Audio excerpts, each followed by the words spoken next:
knowledge like a sea. With patience and kindness, he shows the way, turning clouds of confusion into a sunny day. He's got the wisdom of the real world skies, guiding us higher, helping us realize that flying's not just a dream in the blue. With Forder by your side, you can make it true. Fly with Forder where the knowledge flows, through the winds of wisdom where the passion shows. He's the captain of kindness, the teacher we need, helping every simmer take off and succeed.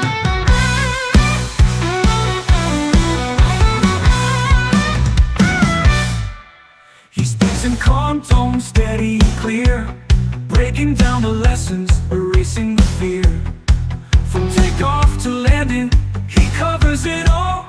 In his virtual cockpit, you'll never feel small. A community's heart, a mentor, a friend. He'll stick by your side till the lessons end. It's more than a game, it's the art of the air. And with Forder's guidance, you'll always get there. Fly with Forder where the knowledge flows, through the winds of wisdom where the passion shows.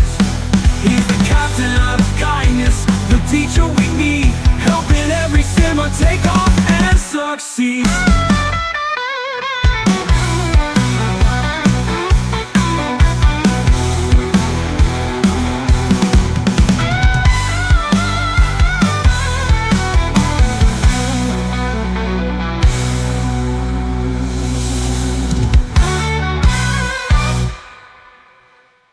Want to say hello from the classroom and just let you know that later today we're going to do this one behind me here. VORs and NDBs will be at 5 o'clock today, our normal time, 5 o'clock Eastern, that we do for the last 5 years, right? So we'll do that one at 5. Andrew and I got a busy schedule today because it's Tuesday. We're going to do a lesson on the Vixen, the A32 Vixen, over this way. That's what we're going to do, and it's just thrown together, guys, this morning. 2 hours preparation. So what can I possibly do in 2 hours? Not much. So this is in beta, but I think it's being released tomorrow, Andrew. I think it's tomorrow. Maybe tomorrow. And so it's still in beta, and I got it late. And this morning I decided to throw together a short lesson. So that's what we're going to go look at. And that gives us a purpose to do this test stream instead of just streaming and saying, okay, it's working, and then cutting it off. So let's do something, Aaron. All right, so I know you guys are here. Let's get on with this, all right? So let's go take a look at this baby here. I even changed the title again a few seconds before the stream, because it's really called the A32. It's only in Australia it's actually called the Vixen. So it's kind of an interesting airplane. Now, this has a special interest for me, you guys, and that's the reason I'm going to show it today. Because I do fly ultralights. I do hang out in Toronto. I hang out at Baldwin Airport, where these guys make all their own airplanes. And most of the planes I've flown in are the Zenith, the 750, the 701s, all of those, and the Challenger. Now, the Challenger isn't made anymore, but it was the one I was thinking of doing back in the day, back in the 90s. When I got my pilot's license, I was thinking of making my own airplane. This one is a kit. Now, in other countries, I mean, in the UK, it's only a kit. In other countries, it's actually a ready-to-fly, factory-built. But it is still a kit. They'll build it for you, is what ready-to-fly means, all right? So this is actually an ultralight with a Rotax engine, ready to fly, or kit build. I would do the kit build because I love building things. Kata would do the kit build because she loves building things. She knows electronics and mechanicals and all the rest too. Andrew was an RC flyer. He must have been a builder too. I didn't know you during that time, Andrew, but would you buy a kit to save money and to do it yourself? Or would you just rather get on with it and go flying? You had a choice. Some of both. See, so he'd have a hard time. I bet you the price would help. You look at the price, brand new, ready to fly, and you look at the kit price and go, I think I'll save $30,000. Because these things stay in, you know, all of these kits stay in the under 100,000 range. I'm going to say that. All of the kit builds you can go get range from about 30,000 with an engine all the way up to probably 90,000 with an engine, you know, typically. Yeah, I would love to do Kata. So, you know, if we lived a little closer, you know, people think that Ontario and BC are close, you know, like we're about 3,000 kilometers apart, right? All right, so let's go take a look at this baby, you know what I mean? I want to put the disclaimer in. You'll see it again at 5 o'clock. I put this in every presentation, you guys, because somebody told me, Howard, you better tell people you're not a CFI. Okay. I'm a certified teacher, and I've got lots of certifications, but I don't have CFI. And if I did, I would be out in real planes teaching people. You know what I mean? You guys would lose me. And then, ka-ching! Yeah, absolutely. All right, so you guys, let's go take a look. Introduction to the plane. It's a simple one. It's not the whole 7 steps because I didn't have time to make it. This is a 2-hour thrown together presentation, all right? Because I found the highlights and the things that you would want to know. And you know, maybe this could be the new format going forward with more flying, less talking, right? Isn't that nice with the birds? I keep thinking it's outside my studio, but this is in the sim. You're hearing birds in the background? That's in the sim. Is that cool or what? And I have total control of that volume. Isn't that amazing? It's like ours, basic streaming stuff, right? The controls and mappings, I'll just show you what mine are, but you know, that's going to be a simple thing. I wanted to elaborate a bit more on that, but I didn't. So really we're just looking at engine, even checklists I've added now, and a few other things, but mainly let's take it for a flight. Let's go and have some fun with it, right? And this definitely is a STOL airplane. This thing can go in and out, and for that reason, we're flying out of Kyle's airfield. And we'll show you what that is in a minute. Andrew, I think you know the ICAO. I'm already sitting there, but I forget what I typed in. It's south of Painfield, you guys. It is WA04, Whiskey Alpha 04. Right on. I think it's either 04 or 17. But there's a plane market on 04, so I'm going to assume that's it. And that's where I'm right sitting place. right now, ready to roll. Cold and dark. Yeah. All right. So let's go take a look at it. This is a Ukrainian 2-seat high-wing tricycle gear ultralight. They call it ultralight everywhere else in the world. I think in the USA they call them experimental. And I have to tell you guys, it doesn't lend a lot of confidence to a new passenger when you say, come on and let's fly in my experimental plane. And they just go, it's experimental? I mean, you want me to come into an experiment? So, you know, it is hard. It's hard to get people into your plane. And so, you know, in the rest of the world, they're called home builds because you build them at home. Even if the factory built them, they were kits. The factory actually took the kit and made them, right? And they're known as ultralights. And that is a category. There's in every country, they've got fine lines between what's an ultralight and what's a sport plane and what's a, you know, commercial plane, all the rest. I mean, you just look down the list, right? So in here, formerly known as the Aeroprac A32, but in Australia, it's known as the Vixen. I think I mentioned that to you before. And first flight was 2014. So it's relatively new, you guys. And in the home-built market where the market was drying up, more and more people were saving their money and doing other things with it rather than buying a toy like this, an expensive toy. Surprising to see something new come out in the ultralight market and actually survive. So I haven't seen this at Sun and Fun when I go there every year, but I'll be on the lookout for it now, and I'll go up in the real thing and get them to take me up, see how that goes, right? As we know, Got-friends has been known to produce many fine sim aviation products in the past. Here's one of the screens. I didn't have a lot of time to go into the details of taking pictures and focusing them and pruning them and making it all happen, but I've thrown a few in here to let you see how it goes. And when I picked my plane, I had to pick standard tires or Tundra. That's the first 2 choices. And the second choices you can see in here, the GNS GTN analog or the G3X GTN, which typically, I'll say right now, is in ultralights. Most ultralights I'm in, if they've got any kind of glass display, it's typically the G3X. It's small, it's compact, it works, and it's got everything you need on it, right? And then the Tundra tires with both of those. All right, so that's the first thing. And of course, after the variants, of course, is all the liveries. So we take a look, and this scrolls and scrolls and scrolls. So I've just picked this one here. I think in some of my first photos, Friday when I first got it, before I hit the road, I took a couple of snaps quickly and put those into the start of my presentation, and that's the blue and white version of this. So there's lots of choices, a lot of fun, you guys. Let's go take a look at this engine to start with, and then we'll get flying. So this is a Rotax 912 IS. Now the Rotax line of engines are typically what we put into ultralight planes because they're, first of all, robust. They can handle the cold also. If you think about it, there's Rotax engines in snowmobiles. Snowmobiles, is that? Yeah, snowmobile. I was trying to think of the generic name for them, or the name most people know them as, but you know, the different versions, the different brands of snowmobiles. And they have Rotaxes too. Now, I've been in a lot of ultralights with Rotaxes, and this one also. This one's a bit heavier. It does have liquid-cooled cylinder heads and air-cooled cylinders. So that's what you're seeing here. These caps actually have liquid in them, whereas this is the fin over here that actually has the air cool, which is the natural. This is where the spinner would be right here. And it's, you know, 4-cylinder horizontally opposed like we see in the Cessna 172, 152. They have horizontally opposed 4-cylinder engines. So this is a heavy-duty one. This is a big, huge, heavy-duty 4-stroke engine.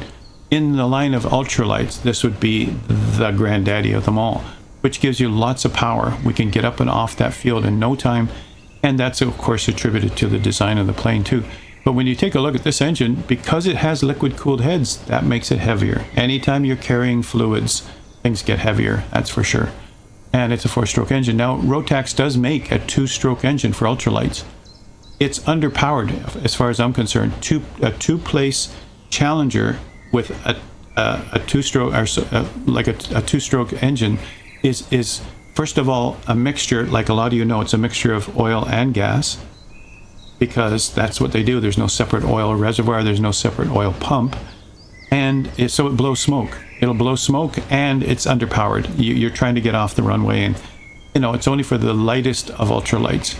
So for this one, they picked the 4-stroke and the 912 IS, and you can see in here some of the stats. These were just provided to me by Jonks. You can see that the Got-friends supplied these numbers to me so that I can put together a basic presentation. And this is good to know. Now you notice that maximum takeoff RPM 5800. Take a look at this. This is not your normal RPM gauge you get out of a 172, you guys. This is a very high RPM engine. They all are, these Rotaxes. And this is why when you hear an ultralight taking off from a field, it's just like, wee! You know, it's like, what is that noise? It is a lawnmower. It's a lawnmower taking off from the lawn. Okay. A lawnmower with wings. Okay. It's a very big lawnmower, but you can see that, you know, 5,500 right there is still green. So again, I love the fact that they put airspeed indicators and RPM indicators in colors, because when you're flying a plane, you're looking outside. We're doing VFR. This is in the theme of VFR for the last 5 weeks, you guys. We've been doing VFR everything. And tonight's no exception. We're doing VFR tonight with NDBs and VORs and NDBs. And so VFR is it. You're looking out the window. You're always watching for traffic. You're looking because you're low and slow. And so we can just glance. We can't be reading digits and focusing on glance. And this is why I still love the analog gauges, especially with VFR flight, which is what I do the most. So it's 100 horsepower. That's pretty hefty, you guys, for an ultralight. And idle RPM 1400. Remember, in a 172, it's like 650 maybe. In your car, it's around 650 for a lot of you. All right, that's a normal gasoline combustion engine kind of RPM. Keep in mind that a lot of airplanes sitting at 650 RPM don't have enough RPMs to generate enough electricity in the alternator, so you got to bring up that RPMs. This one already sits at 1400 in idle, and you can see that up here. And the green tells you stay in the green. We're good. You know, so you can just guess by looking at the the RPM indicator, taking care of the engine. You can see I've already got 0.4 hours on the thing, so don't expect miracles, but hopefully my experience will come through that I'll be able to handle this thing. I've only done about 4 or 5 takeoff and landings. I've done a few, and during those times I've done a few performance tests on it. So we'll go over. It's first look, you guys. Somebody's on the field with me. It just went from this earphone over to this earphone. That was pretty cool. Is that you, Andrew? Yep. Making that nice spatial sound. I thought maybe for a second there I was in the Pink Floyd Dark Side of the Moon soundtrack. I mean, that's a beautiful album. If you haven't got it, you guys, you'll hear stuff going back and forth in front of your head. You don't have to take drugs, you guys. You can just love that. So I looked it up, you guys, the price of the Rotax, and I remember, home-built friends of mine that were complaining about the prices. This is the highest I've ever seen it. I can remember 22 to 28,000 back in the day, but it's been it's been a couple of decades since I saw people buying these things. And this is the IS version, the newest version of it, or the most dependable low-cost version of it. So that's what we're seeing here, right? A couple on display at Oshkosh. No kidding. Oh, the actual engine. Yeah, okay. Eisenberg, how's it going, right? Available before Christmas. No, this plane... Got-friends is in chat with us. Let's see what he says about that. I think I don't want to. I've even asked him for details because I don't want to misquote stuff and get you guys misled. But I think it's actually available tomorrow. But anyway, Got-friends will jump in and clarify that for me, you guys. This is still beta that I'm working with right now, and they still are doing one last thing they're tweaking today. They're working hard already. They've been working around the clock, you guys. Yeah. Tomorrow, yeah. Tomorrow, see? He's got it. Hey, Flux. There we go. I didn't want to mislead you guys. So tomorrow, you guys, Got-friends website. Got-friends.com. Yeah. I don't get a kickback. No.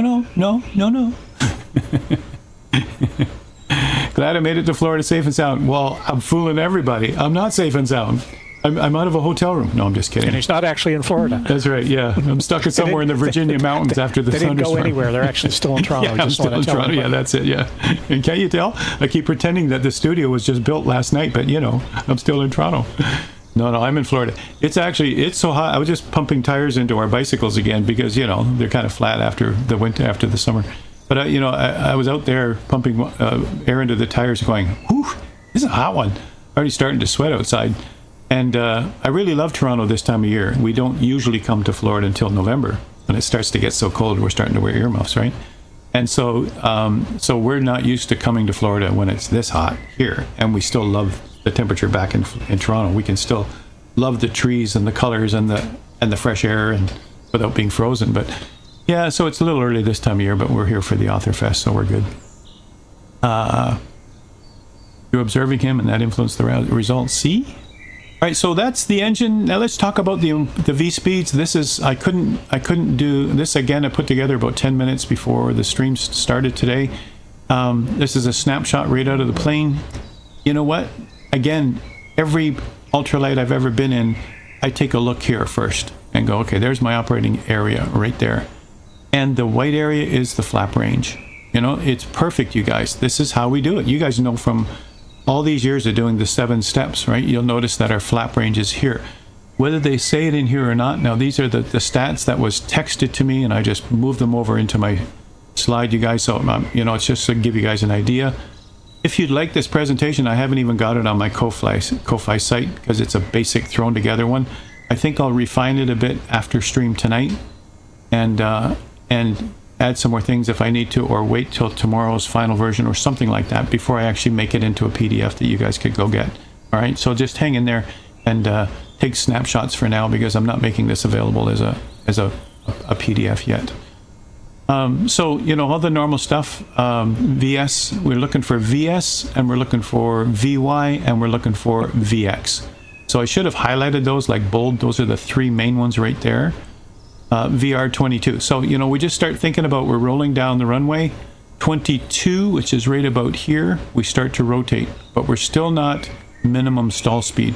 All right, we're still with wheels on the ground, rotating on the ground. For those who don't know, rotation means your wheels are still on the ground, but you're just rotating around the wheels is what you're really doing. And so here we are rotating, and that changes the angle of attack. And there's an angle of attack meter. And then we just have to let it start to rise from there, and that'll be our VY typically. All right, and our VY will be 65 knots. Let me just turn that down a bit. Oh, it's still in my ears. Hold on, let me take the source down a bit, and that'll take it down for you guys too. Okay, there we go. Actually, they stopped the engine, so that's cool. So best angle for VX is 54 knots. Look at this, you guys, 54. So there's 50, 55, so 54 would be for an obstacle. And we have obstacles where I'm flying out of right now. We're at Kyle's Field. We're surrounded by evergreens. It's beautiful. All right, I love it. This thing is a natural element is in an airfield with, you know, grass strip, trees all around. We can pop in and out of there. You're going to be surprised how fast this thing pops off the ground, right?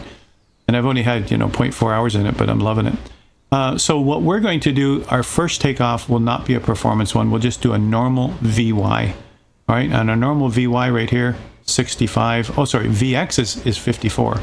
So I think I said 54 for VX over trees, and then 65 over here. So it's just a 10 difference between VY, which is easier on the engine for cooling and all the rest, and then VX if we have to for short bursts to get over trees. Remember too that in STOL and in short field takeoff and landings from our studies in ground school and our studies in the air, when we got our pilot's license, many times, and what I've learned from ultralight flyers too, many times they'll actually go into ground effect first in soft fields. They'll go to VX to get over an obstacle, and then they'll go to VY afterwards, and they're still climbing. So, or even stay level in ground effect, VX to get over the tree, and then stay level again to pick up more speed. I've seen them do that. And sometimes add an extra flap to get that bounce up to the top of the trees. So some of those techniques I'll just show you today, because they're fun. And we're staying within that 10 knot range, you guys, the 55 VX to the 65 VY. That's what we're doing. We're staying in that range. And that's really a lot of fun. Now take a look at this thing. It can scream all the way up to here. We can still fly it all the way up to 135, even close to 100. There's 140, just a minute, 130. So VNE will probably be 130. And I haven't looked at this yet. Maximum speed right there. 130. Thanks, Andrew. Yeah, perfect. And, you know, again, just glancing, you guys, you know, there's 140. That's got to be 130. So stay, I'd say 125 max in non-turbulent air. That's pretty fast. And, you know, it's an ultralight we're talking about. Two people. Normal cruise is 94. Normal cruise is 94, but normal operating is 112. 112 right up here. 110, 112. Yeah, right there. So these are really accurate the way they've done it, you guys. So, you know, this is hats off to Got-friends for doing this. They made sure the airspeed indicator looked exactly as it should. That's very accurate. And we've seen some planes we've looked at where the airspeed indicator, oh, that's like a stock one out of something, but it isn't exactly the right speeds. This one is. So I'm just noticing that now. So that's good. So you don't really need to memorize numbers. You just have to listen to Andrew and look at your airspeed indicator, right? I just noticed something as I'm standing on the field next to you looking at your aircraft. I can see your tail numbers. Oh, let's Foxtrot Lima Tango Foxtrot on the back end of your aircraft. I'm on your screen. Oh, wow, look at that. That is not normal, you guys. We haven't been seeing that before. See, we're just discovering. This is a discovery pop-up stream, you guys, and we're just discovering as we go along, honestly. It's like my second flight was last night around midnight. I think I left my last note on Discord around 1:30 in the morning. My second flight was about 10 minutes ago. Your second flight was 10 minutes ago. Yeah, that's right.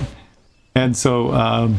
and you know, this field, I came in just over the trees, killed the throttle, touchdown, and then had to taxi about 3/4 of the way up here. See, there's testament to how beautiful this thing, you can put it down fast, right?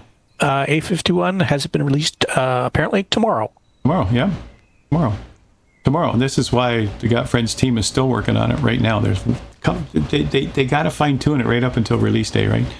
And I think the last thing they're working on is the LOD stuff. So, you know, I mean, look what they've done with the tail too, right? I mean, these guys know what they're doing. They've been doing this stuff a long time. They know what they're doing. We're looking at experienced hands here.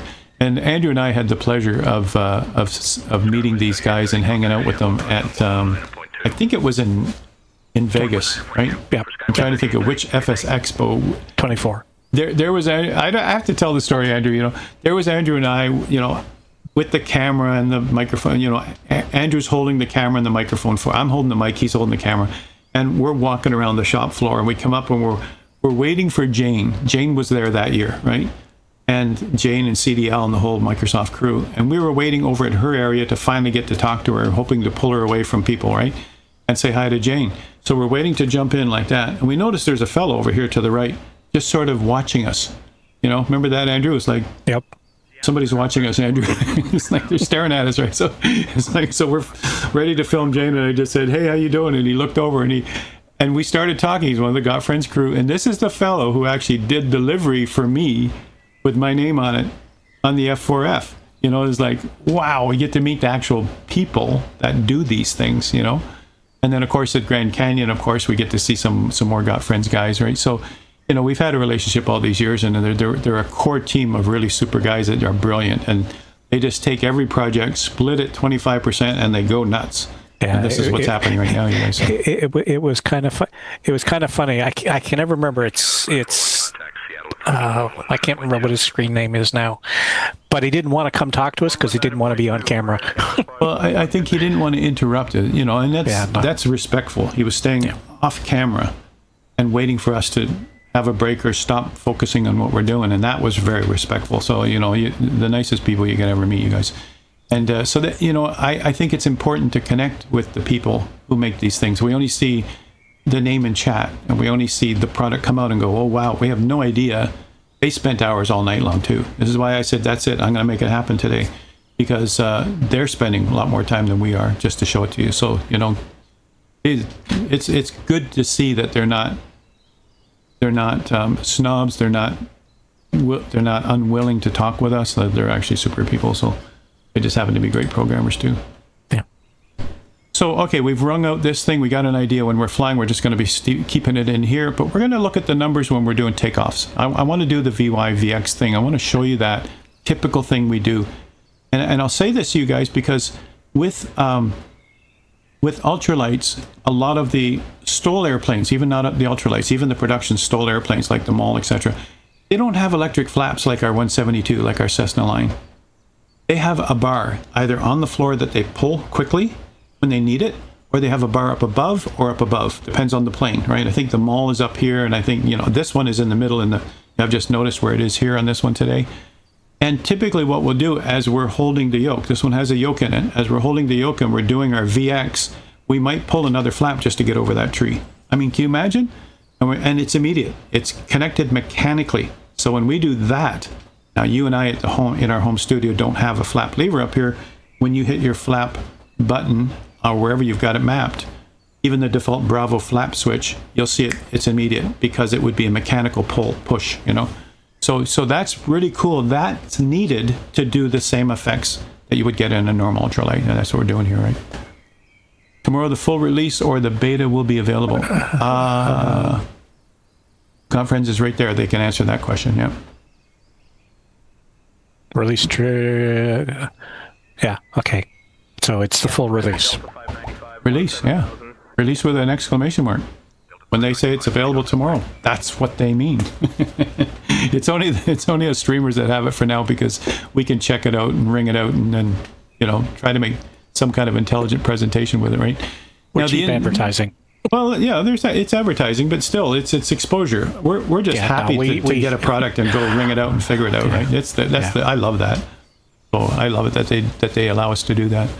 And I will say that anybody who has Got-friends 2020 stuff, check go to the website, check your downloads. They have updates for all of them.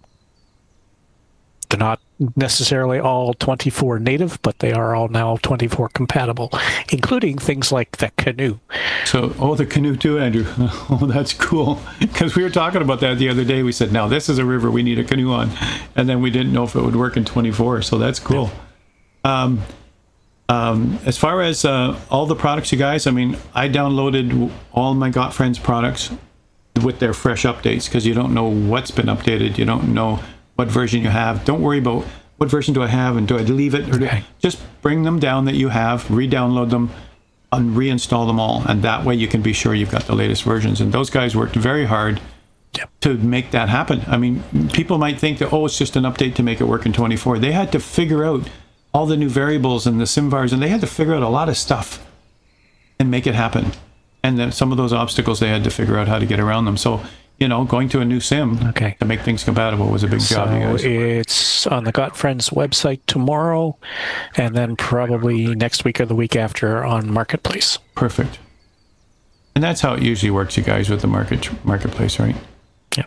1 to 2 weeks average. They whatever they have to do. It's faster than it used to be, but it still takes longer than there must be some kind of quality control process or something, or maybe they've got a lot of them in the queue. Who knows, right?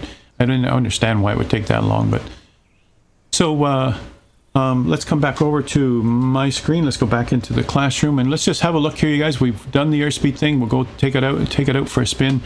Here's the livery I'm going to fly today. That's a snapshot about 20 minutes ago before the stream started, or so. Or maybe an hour ago. I know time flies. But this is cool. This is the latest update. This is the latest beta that I just downloaded a half hour before the stream started. So I downloaded it, threw it in there, and trusted that that's going to work. Typically, I'll ring out a plane days and days and days before I actually show it on stream. But today, we're trusting that Got-friends make good products, and I just threw it in there and said, let's go fly. I haven't even flown the new version with this, but here's the checklist now that's in it. As you know, they might fine-tune these things as they get closer to release date, and this is the case here also. So now we have full tablet, you know, your normal tablet. Press your tab key, up it comes, and go over to your aircraft's screen. And here we have the normal stuff that we expect. Look at it all. I mean, there's a lot of stuff in there. And the nice thing is, and I haven't tested it yet, the nice thing is the eyeballs, and they should work because they work in other planes. They do. And you click the eyeball, and it takes you to the right switch. So we'll do some of that, all right, before we get flying. Andrew says they do. He's already checked it out. He's had time to have a look at that. So that is the coolest thing. This is my latest screen seconds before the stream started. And this one too. So the radio stack, now I've got, there are variable choices for your avionics navigation systems. I'm showing you here the 650. And there are, I think it started with the GTN 530. So, you know, 430. Oh, it was the 430, yeah, the thinner one, the smaller one, yeah. And so that's normal, you guys, and that's typical in these smaller planes. They don't have room to throw all that avionics in there. It costs weight. I'm surprised that I think I tested the autopilot. The one flight I did before I left Toronto, I tested the autopilot, and I think it actually worked. And I'm surprised at that because most ultralights don't have autopilot, right? And you can see right here, there's the AP button, and there's a working autopilot, the standard autopilot you see in a lot of planes. And that's surprising because it adds more weight. It isn't just the radio receiver, the radio console panel, but it's also the servos that have to operate the ailerons and the elevators, etc. All those servos cost weight to the plane too. And in ultralights, the name says it all, right? We've got to keep the weight down, the avionics to a minimum, and try to keep the weight out of the plane so we can have useful load. But that is cool that it has that. That is great that it has that. Now, for tonight's VOR NDB session, I'm still going to go back to the 172 trainer plane because everybody has it who's watching. And I'm not using this one even though it can do it. I'm not going to use this one because most people, or you know, only streamers have this plane right now, right? So it's not fair to show you a plane and use it for your lesson when no one else has it, right? So I won't do that. Tonight's lesson will be on the 172. Anyway, you can see there's the tablet and there's your avionics, the beautiful job done on there. And the things that I've tested so far are working great. The center console, looking further down, you guys, and again, these are last minute things just to give you an idea, but all of the essentials that we need. You can see in there, there's the key, there's the start button, and away we go, right? Now, there's no complex levers, you guys. So this is actually a brake lever, and this brake lever just puts on the brakes, and you'll see that there is an actual, there's 2 meters. I don't know what they're showing us, but there's 2 meters that actually move every time you move the brakes. This is in place of your toe brakes, you guys. All right, so that's what we'll go take a look at. And A51, I agree with you. The GTN 750 is such a must-have in the sim and adds a lot of value. And it's important to make those choices. I mean, you have to go, for those who don't know, you'd have to go to the pms50.com website. I put that in there. I think that's the web address. And there is a free version you can download, and then you can see what the difference is. And I did I don't know if it's a for life fee or if it's a yearly fee, but it's worth it with the extra features, and it's worth it to show you all the features. Today, where are we? This afternoon? I have no idea, Andrew. It's been a blur for me. 29 hours on the road, you guys. Woo. In this session, I'm not going to focus on the navigation system. We can do that another time, right? We'll fly this plane more often. But today we'll take it for a flight. All right, and these are your fuel tanks here. Your standard start the sim and you get half tanks, and that's plenty for today. All right, so orientation. I'm not going to take you through all the views. We'll do that live. But I do want to mention that there's our normal view. So you can see inside the plane now, and we're in the left seat, and the passenger would be in the right seat, although there is a right seat view if you want that too. And you'll notice on the dash, you'll notice that right on the dash, there's our normal compass, which is out of the panel, out toward the windshield where it can actually pick up, it can actually work properly without any magnetic interference from metal and other things. So that's why they mount these things up in the windshield. But you notice beside it too, we also have an AOA indicator, which is really cool.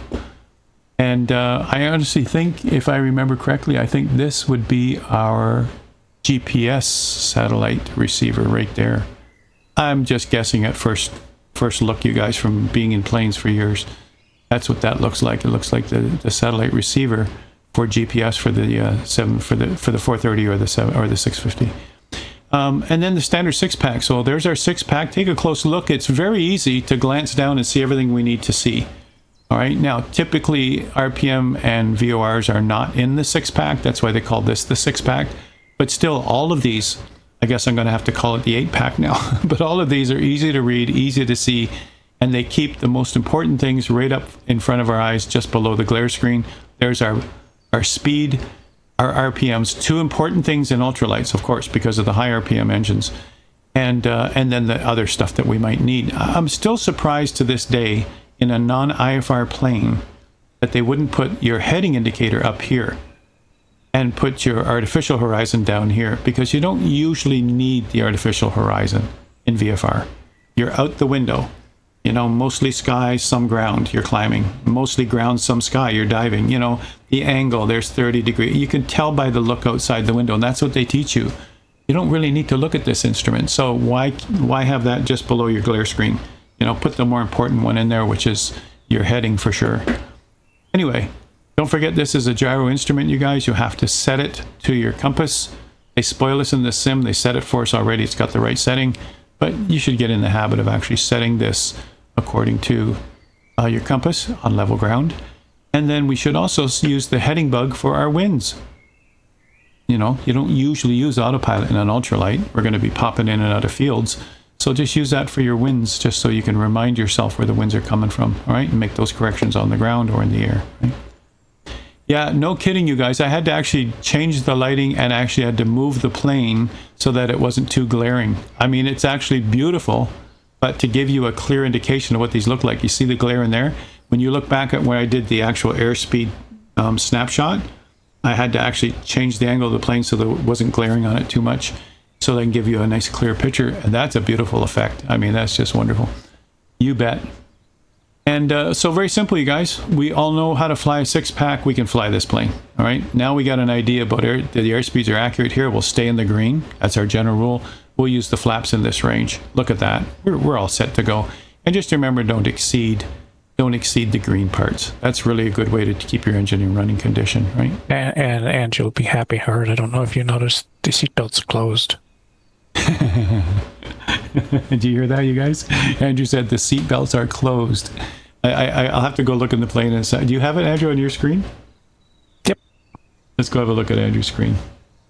You guys, that is so important. Kata will tell you, and I know some of you in chat are also pilots, a seatbelt that's flopping away, planes go up and down all the time, especially the small ones, right? Those seatbelts can go over and whack you and knock you out. I mean, you know, you never leave a seatbelt like that. I mean, passengers will get out and leave their seatbelt like that. Part of our closing procedure is make sure all seatbelts are closed. Same with when we're going to do upper level air work. Lord Fritz, good afternoon. Lord Fritz, hey, there he is. Hey, and another Got-friends. I'm glad he's contacted us. I'm glad he's contacted us because he and I were talking at the last FS Expo, and I was sure something was coming up towards Christmas, I think. So, you know, we got to touch base because you were mentioning something. And when we met at FS Expo this year, he gave me a hat, which is in my suitcase still.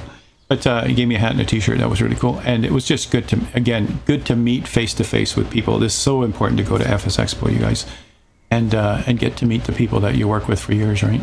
Pretty cool. So in Andrew's screen, he's noticing the seatbelts are closed. It's a small thing, you guys, but I have, and I'm not a critical reviewer. I find what's good about a product and go with it, right?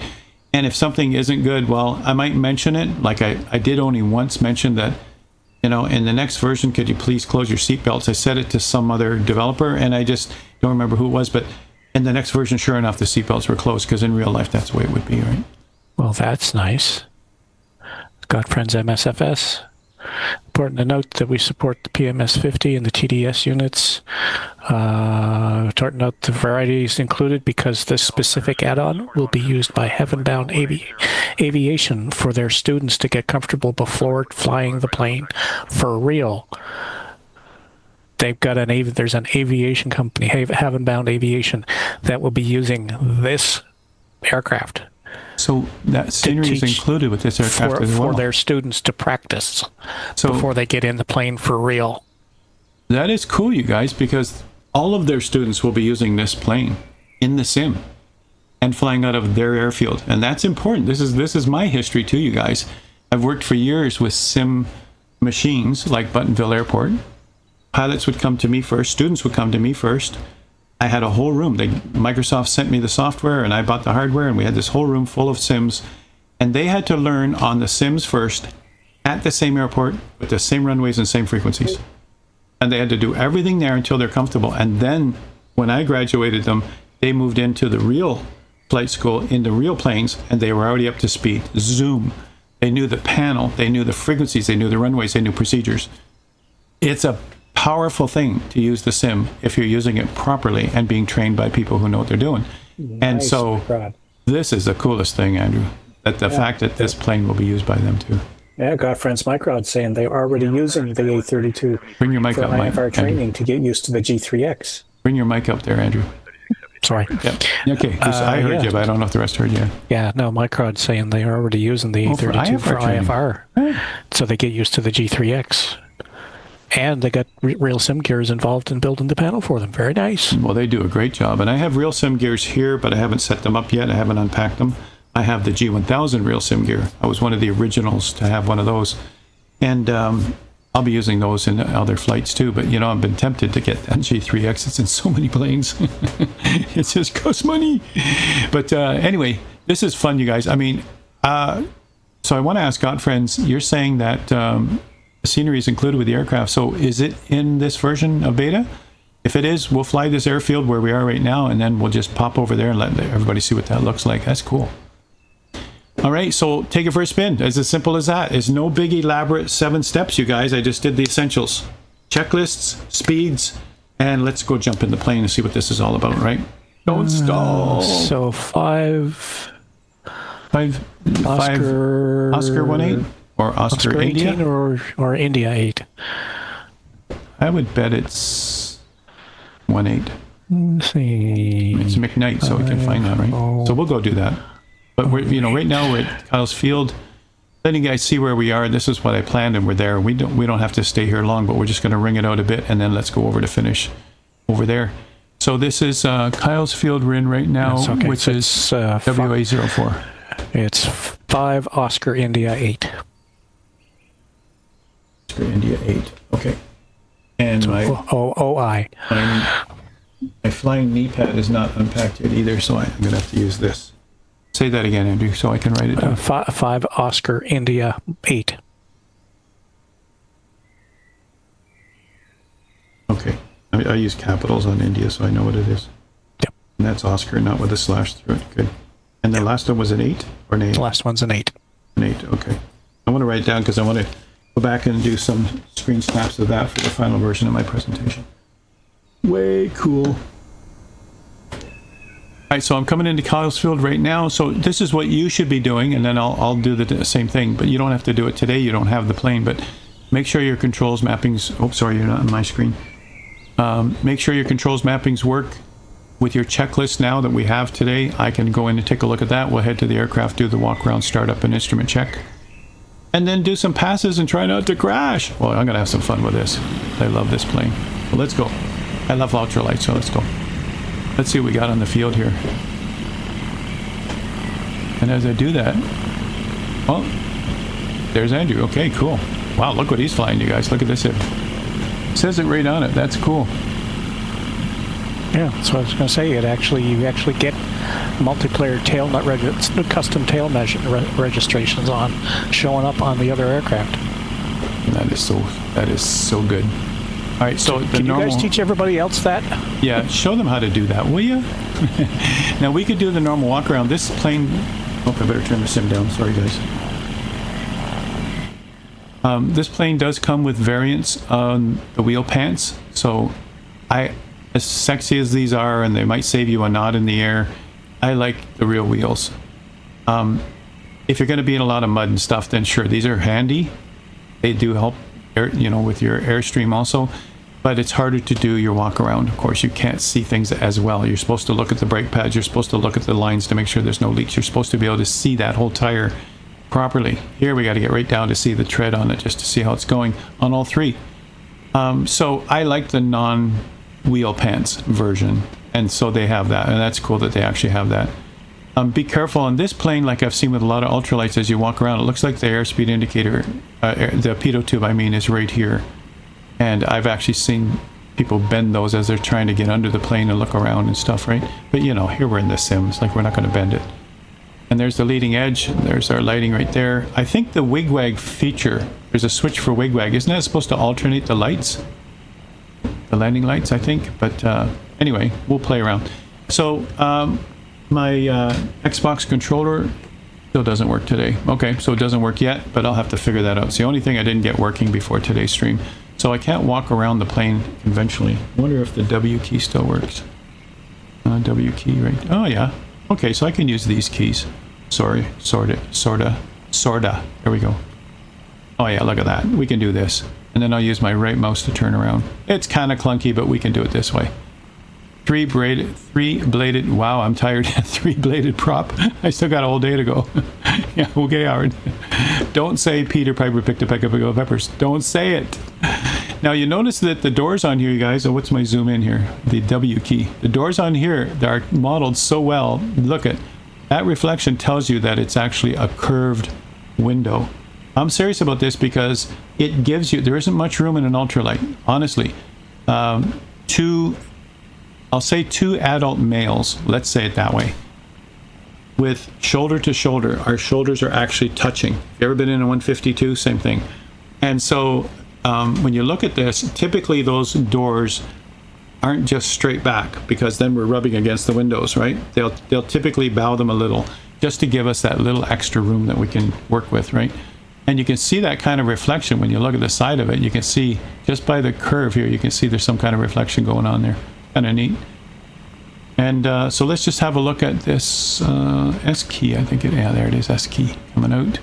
Just have a look at this flap system. I'm going to zoom in that way. You can see the hinges here, and when you do the flaps, they're mechanical. You don't even need the engine running. But I'm using an electric flap switch. Okay, never mind. I should have been able to do that, but that's all right. I'm testing stuff as I go along, you guys, and I haven't tested anything ahead of time. Yeah, you can probably turn the power on and do it, right? Yeah, MSFS says you can use the notebook to turn the wheel pants off right in the cockpit. Oh, see? Look at that, you guys. So we'll go inside in a second and I'll show you the notebook. It's actually very cool. Anyway, you're seeing a quick look at the plane. There's nothing elaborate here, no elaborate walk around. I'm not checking every little part and all the rest. I'm going to do Shift C and get in the plane. And there's our standard view. And we're ready to roll. Power's already on because I just turned it on. But if you notice down here, where did I find it? I found it right here. There's the notepad, you guys. Stowed. Look at this. Yeah. Let's just put, oh, the AOA indicator, you can actually take it off. All right, let's put that on. Additional tablet, wheel chocks, and aircraft covers. Ta-da. And look at that. Oh, baby. Lapping in the breeze. Nice interior. Who worked on that? That's cool. Oh,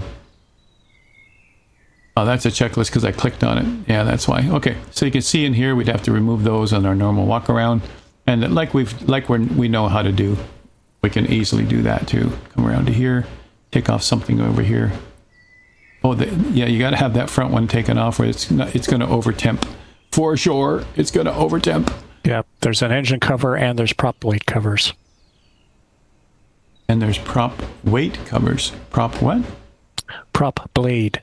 Yeah, prop blade covers. Yeah. I didn't see them. I guess it came off when I took the engine off, right? There's two separate clicks, but you probably hit the props while you're trying at the same time. Oh, for the engine. Yeah.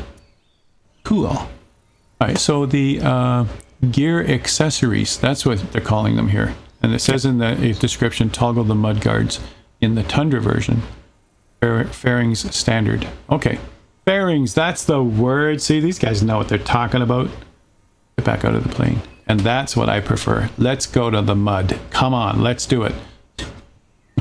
Howard's is, you know, you don't have to be a sick person to stream, but you know, Howard's a sick man.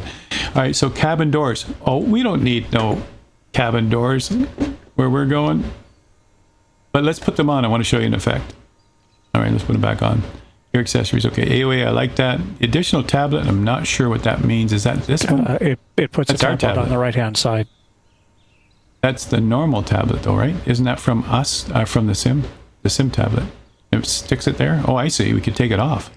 Some people don't want you can it. have it up. You can have it up all the time, right? Without blocking the big parts of your screen. Nice. And tail registration, cool. Wheel chocks, get rid of those. And aircraft covers, get rid of those. Aircraft covers, get rid of those. All right, now I do have the doors. Or I thought I did. Oops. Not sure what's happening here. Cabin doors installed. Right, that's what I want. Okay, put that away. That's cool. I like the little notepad. So I want the doors because I want to show you the difference in sound. I also want to show you a difference with headsets, you guys, which is awesome. While we're here, before we start flying, shift 1. Ooh, there's everything we need. And you just have to hover. Brake lever. Brake lever actually is your toe brakes. That's what I found. Either toe brake works, but I think it's going to be left or right. I think it's normally a split. It's a single lever. Can't say study level because the term is highly conflicting. Yeah, it's true.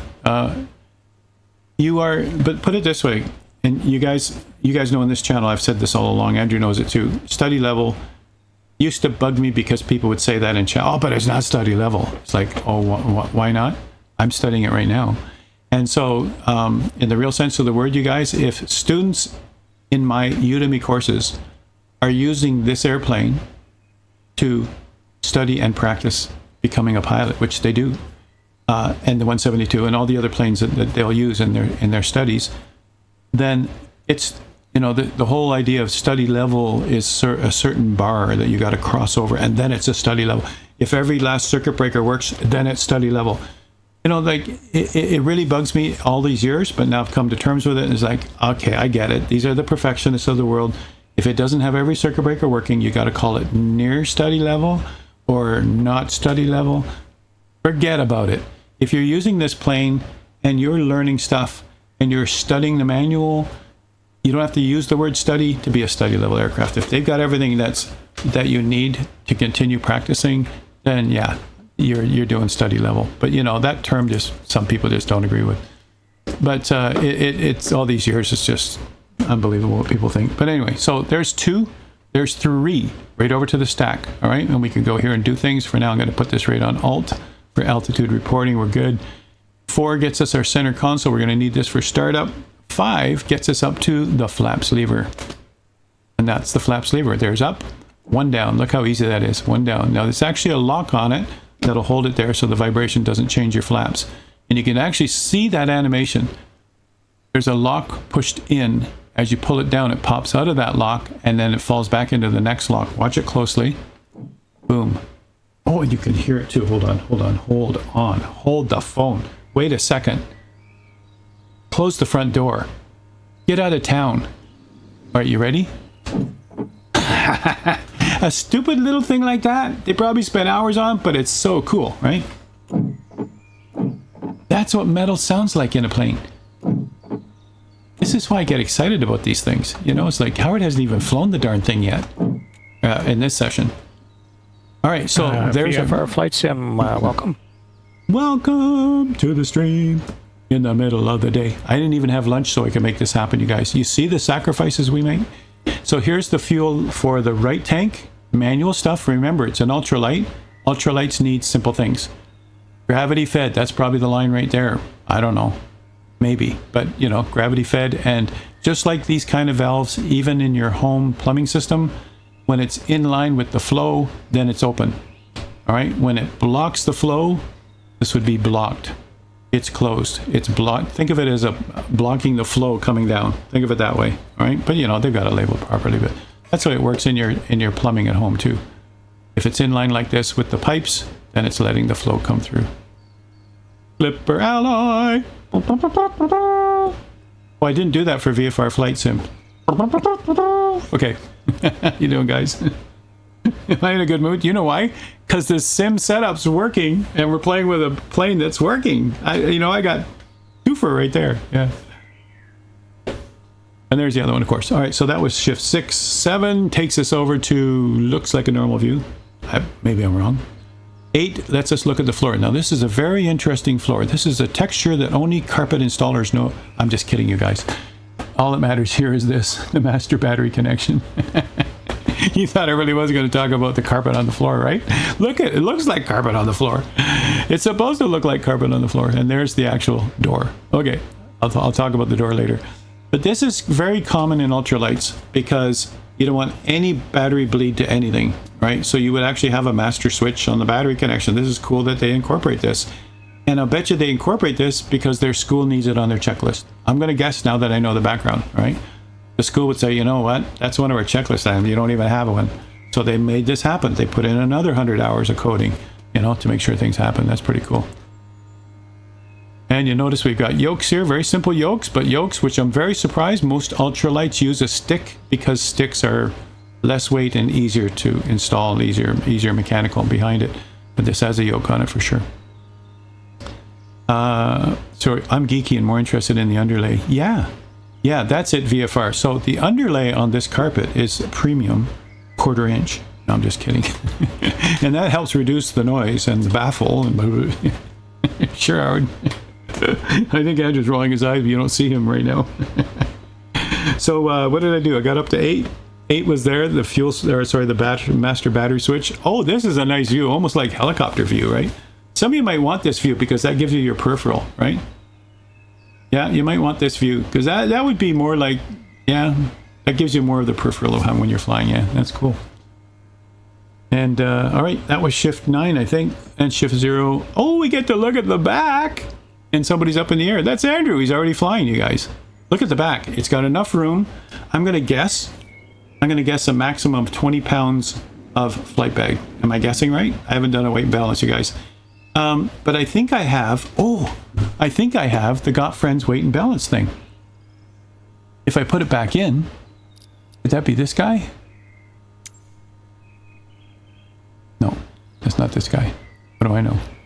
I guess I didn't put it back in. Maybe I didn't. Maybe here? No, that looks like a map. I don't really know, you guys, what it would look like, but I did put it. I do have it. The Got-friends has. I think it's Got-friends, you guys. They have a legacy weight and balance. So that's the nameplate. Well, I'm gonna have to get re-familiar with what everything is here. Oh, I already did that one, Howard. Way to go. This guy. No. Oh, I'm gonna be showing that on Thursday. Okay.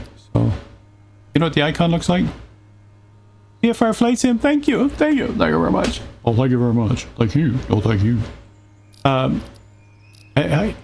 punchy, guys. I'm tired. But anyway, so let's just, I don't know which one it would be. But anyway, I'll show it to you tonight. I'll make sure it's on before tonight's stream. Legacy weight and balance, because we all love that old interface. We can now use that in 2024, so that's cool. All right, shift, spacebar. We're cool. We're back the way we should be. Let's have a quick look at our avionics before we move on. And normal stuff that you would expect to have happen here, you guys. Nothing that we don't already know. We're already comfortable with VFR flight. We're already comfortable with ultralight planes, a lot of us. We're already comfortable with the avionics. Sweet. Here's our audio panel, normal things that we expect on an audio panel. And a normal transponder, around 1200 alt, we're good. And then here's our autopilot panel. I mean, ELT's down here. And even that is typically not found built in, you guys. Typically your ELT is a handheld thing that could be strapped to the back of your seat or in the back part of the plane beside the fire extinguisher and the first aid kit, you know? So it's interesting that it actually is built into the plane. And then the cigarette lighter in case you don't smoke in these planes, but that's your accessory. And you open that, it's probably got a USB connector. That's my guess, to be a oh, look at this one. Yeah, so there's a USB connector in there, I'll bet. Okay, so that's it. We're on the ground. Let's go look at checklists now. We'll go to our tablet and we'll go into our pre-flight. We did all of that as required. Notebook is stowed. Flaps are retracted. We're all the way up. Remember, you have them down for the inspection around the plane. Control surfaces, let's do a quick check on that. And what I'm going to do is just simply the 1, 2 to the left, 3, 4 to the right. A lot of people don't do that. 5, 6, 7, 8. Right? The 8-point check. And what I mean by left and right, you guys, let's go back to normal view. And what you do is you look left when you do the left, right. All right, this isn't a lesson in, let me go to a bigger demo screen here. Left, right. So that would be my first 1, 2. Now, because my hat switch is kind of tricky, I'm going to just move around permanently and show you what that looks like. So now, as you're looking left and you turn the yoke left, it should go up. Do the thumb thing. And this is important in case there's been maintenance done where they've switched the aileron control cables, which does happen and people die. So I do this in every flight. As soon as I put the yoke left, it should go up. Now I'm going to put the yoke right, it should be down. There's 1, 2. Now I'll look over to the right side and do the same thing, but now making sure the other aileron works properly too. In this case, when I turn to that aileron, it should be up. All right, I'm going to turn to the aileron, it goes up. I go left, it should be down. Okay, we're good. And that's your first 4. That's 1, 2, 3, 4. Look at, I got better seats than you, Andrew. Mine are like fire engine red with black stripes. I got the racing seats in mine. My seats are better than your seats. So let's go take a look at the outside of the plane. And now 1, 2, 3, 4 were the ailerons. 5, 6 is the elevator. And if there were a trim tab, we would also check that afterwards. I don't see, oh yeah, I think I got one right. Maybe there. Well, maybe not. No, I don't see a trim tab there. So trim tab must affect the whole elevator trim. The whole thing, Andrew. Yeah. I think the trim tab is right. The trim lever is right here. Pitch trim. There we go. All right, let's put it full and see what changes. Is it down further? Looks like it might be. Anyway, it's a discovery right now, you guys. So sorry if it takes a while here. Oh yeah, the whole middle part. Yeah, the whole middle part's down. Look. There's your trim. Oh, it's modeled so well. Oh, can't get around properly. Okay, look at that. There it is. That is modeled so well. All right. Now, your trim wheel should be mapped to that. Anyway, I'm just going to do my trim wheel up.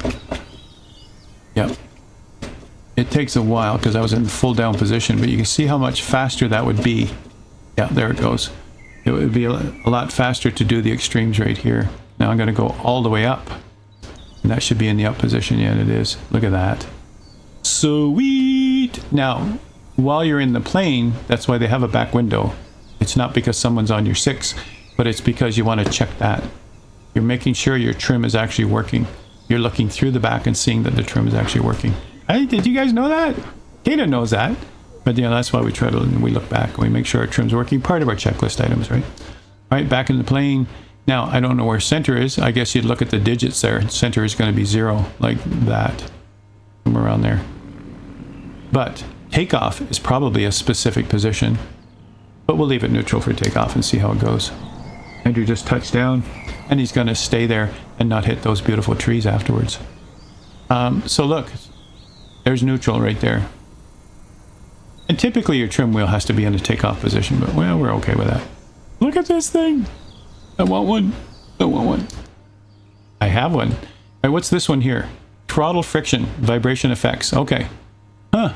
Vibration, adjust aircraft vibration effects, 100%. Ooh, wait a minute. I'm going to leave that full. That's cool. This is our normal throttle.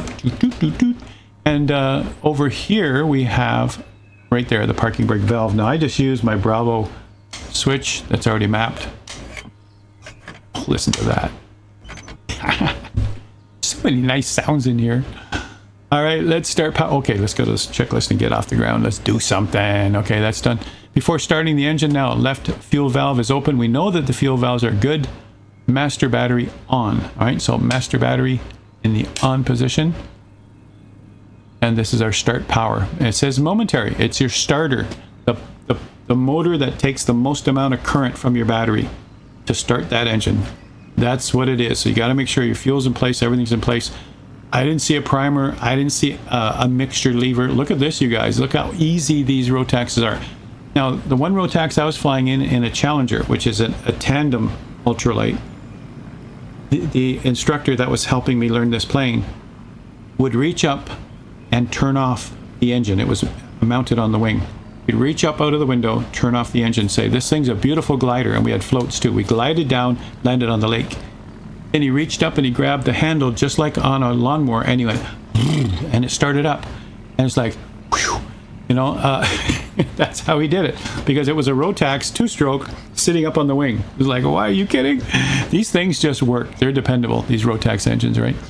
All right, and so you can see in here, some of these things are as required. Typically, before you take off, your transponder's on standby. We used to say that's because we want them to warm up. All right, and so and again, if you go and click the little eyeball, it takes you where you need to go. And this is so important, you guys, when you're learning a new airplane. This is how I learn new airplanes before I do a lesson. I go and click all of these. I haven't had a chance today, but I'm going to go, click all of these for my final version of this presentation to make sure I know where everything is. And of course, the audio panel's right above. What's that, Andrew? Parking brake is the little valve thing. Hold back. That's parking brake on. So you have the parking brake is not on right at the moment. Right here, right? Open, yep, brakes off. The one in the front. Yeah, pulled back is brakes on. Pulled back is brakes on. Good. And you want to make sure that should be a checklist item. I'll check here, but it should be a checklist item before you land, everybody. Right? Hey, Wombi. Yeah, and Fly Like Real says cigar checklist. That is a very common. That's a very common expression. We would use those letters to walk through the checklist, you guys. Absolutely. Hey, Wombi, how's it going? How's it going? Good to see you, my friend. How many VIPs have we got in chat right now? Holy moly, man. Holy moly, man. And so you guys think about this, and it's happened to people before. You're coming in, you got a beautiful glide slope, you're coming in, you're doing a landing, you're flaring beautifully, it's like your instructor is smiling, and you hit the pavement and nose over because you had your brakes on. We don't worry about that in the sim. It's like, oh well, and then we just go ahead and continue on. This is a checklist item before you land. Parking brake off. And for that reason, many of the flight schools I've worked with, they take that off the checklist because they don't ever use the parking brake. Even when they're parked, they use the tie downs, all 3 tie downs, never touch the parking brakes, they say. Because the hydraulic fluid, they could seize, they could, like leave the parking brake alone, always. Because they had too many students coming down with a parking brake on. So it's interesting, isn't it? Make sure that's off before you land. So we're going to take it off to take off, and we're going to leave it that way. We're not going to touch it, but you never know if you inadvertently turn it on, right? Yeah. So Fly Like Real, maybe you can spell that out for us. We could look it up, certainly, but give us a hint there what the cigar checklist is. There's also GUMPS when you're coming into land, GUMPS, you guys. And these are common things that CFIs will talk about. But I'm trying to work with the checklist that we've got here right now, you guys. Cabin lighting brightness if you need it. AOA warning system configure. All right, so what does that mean? So we just go over here, look, saying go up here, oh, right there. Okay, the warning system push to cycle through the mode. Okay, so it's the audio mode, and the default audio mode is very interesting. And I thought it was the stall warning, but it's really coming from the AOA indicator. But let's do this. Voice, silent, and tone. All right, I think we should try all 3. What do you think? Okay, so that's cool too. The fact that they've got an AOA indicator is a huge plus. The fact that they've got the actual sound, and now I understand why. Their students from their flight school need this because it's in the plane. But whatever's in the plane, they got to make it happen. That's cool. All right, so starting the engine, let's go. And so fuel levels are good, and the main fuel pump on. So we just have to find these things that, again, when you're new at this plane, as you will be after tomorrow, or as some of you will be after tomorrow, we go look and see where that is. Oh, it's one of the guarded switches. And if you look closely, you can read them on the panel, right? Here's fuel pump number 2, probably a backup. Here's lane A, lane B. We'll find out what those are. I would bet that those are power buses, maybe. Windshield air, cool. Cabin light, strobe light, nav light. So these should all be things that work already. Yep. Landing light, taxi light. These are all on my Alpha. Wigwag. I would think wigwag is going to be alternating. If I remember, I think that's alternating lights. You'll see a lot of STOL people using those. Nav, strobe, cabin light, and windshield air. Turn up my sim here just a sec. I'm expecting a fan blower. I got too many noises here in my studio. Here, I'm actually leaning closer when I got headsets on. How's that, you guys? And so, all right, so we got everything we need. Throttle lever, it says above 10%. All right, so, you know, we're not going to sit in the sim and go, okay, just a minute here. There's 0, there's 10. Nah, we're just going to typically use our finger against the panel. Something like that. Some way of knowing, just looking at it and going, I think that's 10%. Oh, I got 18. So I don't know this plane yet. Okay, so I'm just going to look at my throttle. It's cracked. That's what we say. I still go to 19 every time. Okay, so it doesn't matter. The point is you got some throttle, all right? And that's the important part. And then pitot heat as required. Monitor the engine. So clear prop, momentary engine start. Don't leave it on forever. And then monitor engine start. And so monitor engine start, you guys, we're just going to look over here. I'm just going by experience. I haven't used this plane yet. And I'm just going to try and find the view right there. Right here, we have temperature and pressure. Right there. Probably a better view for that. And temperature and pressure, temperature will come up slowly, but the pressure has to be in the green within 30 seconds or you shut it down. That's a typical rule for all piston engines that we're running. You can also take a look at amps too while we're charging. We're going to look over here too. There should also be vacuum sitting in the 4 to 6 range, just like in a 172. All right, so let's go play with that as we get started. All right. We're going to go down here and start her up. You can see there's the start button, and here we see start power. And I can hear it. Start.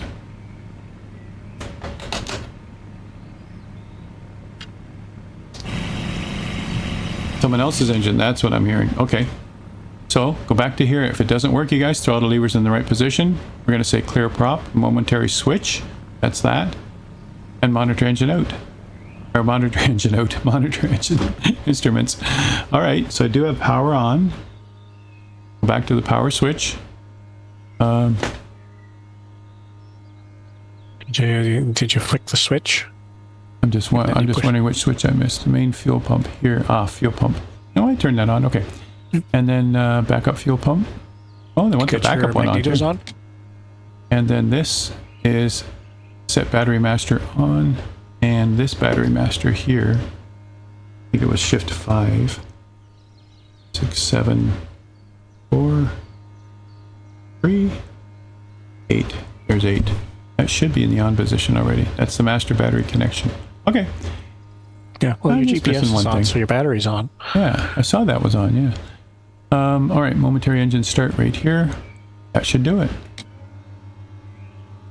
Let's take a look outside the plane while that's happening. It's not even turning it. It could be because it's been sitting here on the ground for forever, you guys. I might have left it on here on the ground.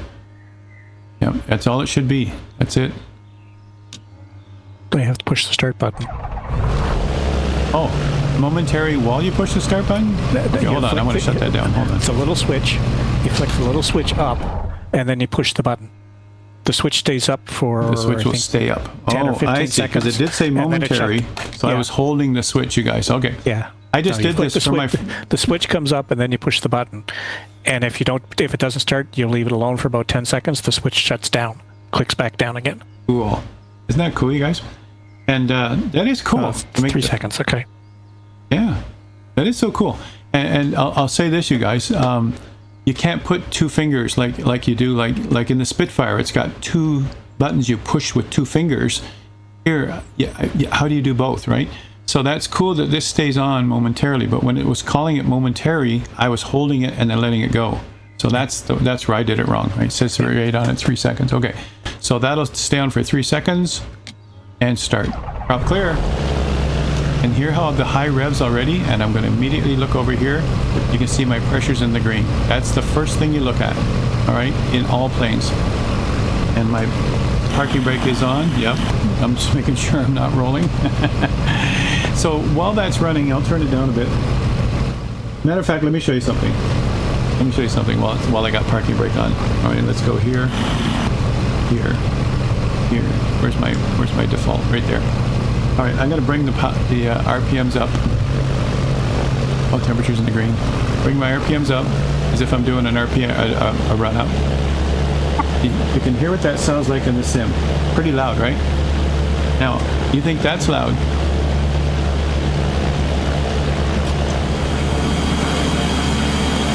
But wait, there's more. Let's add some more window. Even louder. You guys, I don't know any other plane that does that. I've seen planes where you open the window and there's louder. You open the other door and still the same, right? It actually added more volume when you add another window or take away another door.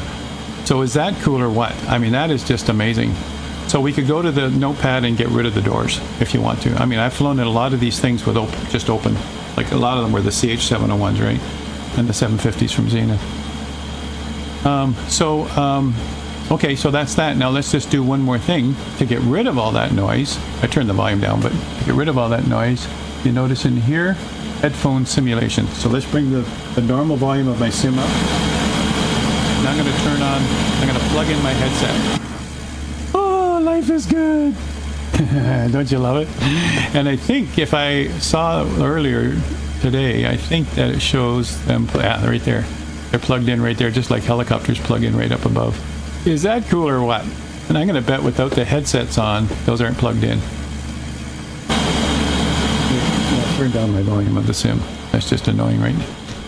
Let's just have a, oh my god. You guys, they've thought about that too. If the headphones aren't on, they shouldn't be plugged in. Is that cool? I mean, I noticed this stuff, right? And although that's not flight characteristics, which we're going to test now, it's actually a very cool feature. Oh, that's so nice. They should all have that feature, VFR says, yeah. Edoran, yeah, how you doing? Thanks for coming in. Better late than never. We're exploring the Vixen. This is the Aeroplat A32 Vixen. This is a home-built, ultralight airplane, and it's in beta right up until tomorrow. It's being released tomorrow. You can go get it from Got-friends, our friends at Got-friends, and your friends too. I should make like a slogan like that, right? Oh, it's a great model. It's a great model. It's a great model. We've been talking about it and getting it running, and like how it should get flying. Yeah. All right. So you notice temperatures are now finally coming up, and at high RPM, that's going to happen. Let's just see the temperatures rise. The gauges are all seem to be working. Just turn that up a little bit. Oh, I got headsets on. I can turn it up full. That's full volume on my sim. Love it. All right, let's take it right up. Temperature should be rising. Pressure should stay relatively in the green. Got a regulator. I got so much power going on here, it's even circumventing the parking brake. But look at the temperature rising up toward yellow. So I'm looking down here, you guys, right there. Look, it's almost borderlining on yellow as we get up into that dangerous RPM range. And this is hard for the engine, like 5,000, 6,000 RPMs. Woo, we're getting up there. So, and keep in mind, we're not moving through the air, which will help a lot, So you'll see those temperatures get better as we go up through the air. I brought it back to idle, and the pressure is just at the low end of the green. So it's good to know what the limits are. You won't be alarmed. It's like, that's normal. There's not enough RPMs yet. A little more RPMs will bring that pressure up. There comes the pressure up. Bring back the RPMs. Temperature drops. Pretty cool. Now, the last thing I'll look at while we're still on the ground, you guys, is this switch right here that swaps out your avionics right here. Right there. All right, you can see when I swap that out. Let me think now. Swap here. Maybe while I'm running it locks it in. Nope. Yeah. Didn't change it. Oh, nav. Oh, it did change it. Yeah, that's the 430. I keep thinking it's going to become a wider panel. Sorry. Yep. That's the 430 for sure. All right, that's cool. And that's the... And this is cool. When you hover on it, it shows you the requirements on the PMS50 website too, right? It says it's detected, right? Yeah, and Doran, we're staying in the area, and we're just testing a plane. You don't have to go far to test a plane, right? We're going to do all kinds of tests on it right now. So anyway, let's do the swap back and let it warm up. Oh yeah, there's the 430. Yeah, okay. Now I finally get it. Yep. And now I swapped it, and it's going to take a while for it to actually initialize. Yeah, the 6 is a little bit bigger than the 430, so... Yeah, and it takes a while to initialize, too. It doesn't really look that much different when you flip-flop. A lot of these planes you can fly with the windows open, but some of them are only magnetic catches, so you have to know the plane. I'm not sure if this one would allow you to fly with them open, but if not, then just take them off. Right? Right? We could go fly and see if they fall off, but let's do it the right way. All right, let's take the cabin doors off. Beautiful. Nice. Let's go fly. And we got headsets on with the headset simulation and we're good. There goes Andrew. Catch that plane. All right, let's go. Let's reset the back normal view. Let go of the parking brake. Remember when you're first starting out, you guys, to test your brakes. Test your, well, not that abruptly, but just test your brakes. And they don't have a lot of space here. So I'm going to do a normal takeoff right now with no flaps. I shouldn't. It's asking for trouble, but I've already done one flight with this plane, so watch what happens. Here we go. Holding the brakes, letting go. What's our rotate speed? Anybody? We took it already. Were you paying attention? Quick, tell me. What's my rotate speed? Watch this. Boom. Keep level, pick up some more speed. I have the whole field ahead of me. I don't need any stall takeoff. Look at this. This thing just goes. Adoran, yes. This we have copies of the beta copies here. The full release is tomorrow. So now, you guys, I'm not sure if this plane is certified for inverted flight, and I shouldn't do it at this altitude. But take a look at this. A little slow to get around, as I expected, but I can stay there. It's a fuel-injected engine, you guys. It doesn't have a carburetor that's going to cough right now. Look at this. Is that awesome or what? It's like, Howard, you're such a show-off. But I just wanted to test stuff. I like testing stuff, right? All right, let's go back around to normal flight. Let's see how it does in a steep turn. Oh, wait a minute. Let me do a hazel check. What's our altitude? Oh, we're only at 1,000 feet. All right, let's go a little bit higher. Hazel check is height, area, security, engine lookout. So I'm just going to do a quick lookout. Where's Andrew? Over that way. Over there's first air. Up ahead's Payne Field. Actually, that's probably first air ahead. And Harvey's just over this way. All right, so we know where we are. There's a mountain here. Be careful. We got a higher elevation. We're good. And we're just going to do a quick lookout here. So I'm just going to look out to the right. Nothing. Nothing. I'm just going to keep, if you got someone with you, let them look out to the right. This is a steep turn, you guys, and I'm doing it without even thinking. I just keep that line in the middle. Nice VFR line. Nobody down below me. Nobody above me. And we're good all the way around. All right, let's get into more, the ground is lower over here, over the river, over the Snohomish River. So let's just fly it from here. Easy to fly. You saw me pop off the ground. We're going to come in for some landings and do some tests. I'm just trimming right now for level flight and take my hand off the yoke. Right there. Looking good. Should come back to 0 on my... Don't chase that vertical speed indicator, but that should come back to 0. Right about there. Nope, still climbing. Okay. A little more trim to about there. That's the first thing I'm testing. Well, the stall is a non-incident. It's true, right? Yeah. Where do we see that? Andrew's already checked it out. So the one thing I can't see from here is... what am I after? Oh, my RPM. Yeah, there's my RPM. So my RPMs are up too high. I'm going to bring them back to maximum 55. I'm going to stay around 52. It's easier on the airplane. And then I should trim for level flight, right like that. Okay, that's working great. All right, so I'm going to leave the RPMs there. Look at my speed, looking great. Let's just zoom in a little here. Right there. You can see our speed's up towards the max end. This is the normal cruise, or higher than the normal cruise. That looks good. Let me just come back out and make sure I'm not in trouble. This is not autopilot, you guys. It's just a normal trim. Oh, that's nice. I can press the A key and look a little further right. So maybe I should press the D key to look across the panel. Oh, that's neat. That is cool. That's the Shift A or A? Yeah, that's the Shift A. Okay. All right. Now, you saw me do a steep turn. That was working great. Let's just do a stall. Andrew just did a stall. I'm going to do, this is full power on stall. This would be what would happen if you were taking off and had an engine failure, or taking off and took off too high up. Let's just do that kind of. There we go. Back to normal view. And we've got more sky than ground. Let's just see how this works. Just stay like that. We got a really nice attitude here. And we're trying to do a power on stall as if we were taking off and had troubles. And it's not even going back to stall. Okay, so I got to be a little steeper. Pull back the yoke some more. Let's get that thing really aggressive. All right, let that bleed off. Still got power, you guys. Look at my AOA indicator. Ooh, I'm down below. I'm going to stall right now. I have no flaps. Gonna stall. Look at the AOA indicator. It's just mushing down. You guys, it's gonna stay right there. Yeah, there you go. You just got the little blue half circle. That's pretty much happens just before your stall happens. The blue hat circle is like, yeah, that's it. So you guys, this is amazing design. All right, now let's do a power off stall. We'll come back to level flight, pick up some airspeed. There's a mountain up ahead. Okay, let's see where we are. Get out of the clouds, Howard. You're VFR. Jumping Jehoshaphat. All right, airspeed's been picked up. We can do a quick stall from here without being in the clouds. We got lots of altitude. We did our hazel check. Now I'm going to do the same thing. Pull back gently. Let the airspeed bleed off. Trim that. Look at my AOA indicators, looking good. I haven't heard it though. I guess I heard.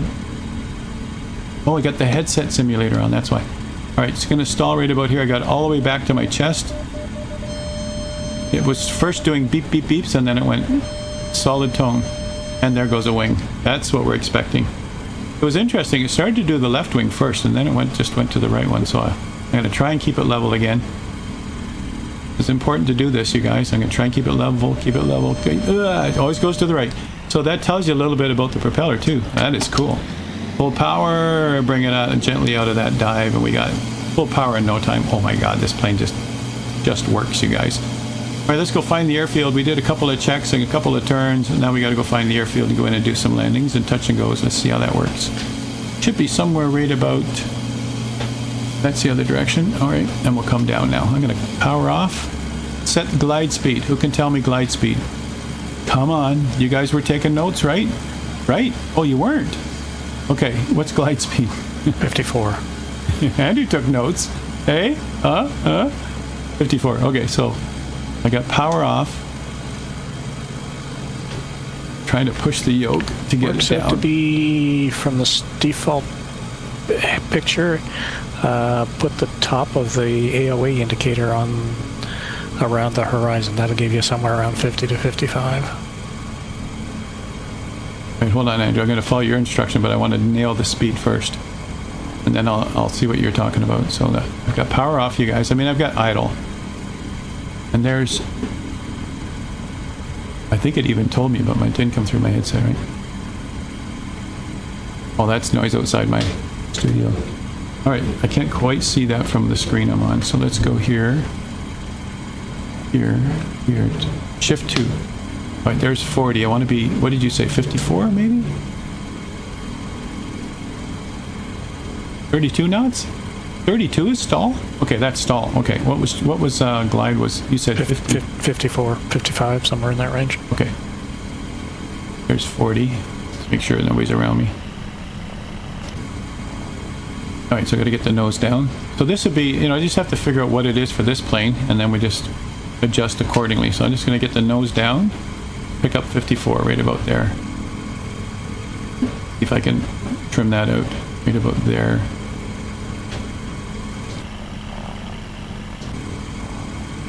Right about there. There's our glide. All right, we can glide. Let's glide all the way back. Is that first air over there? Ooh, we want to be behind us. We might not make it. Oh, we got a long way to go. I don't think we'll make it. And every time you turn while you're gliding, you're going to lose a lot of altitude. Oh, Kyle's is right in front of you, so... Set it there. You should be facing sort of south. Yep, okay. I might make it. Let's glide all the way in. Let's do it.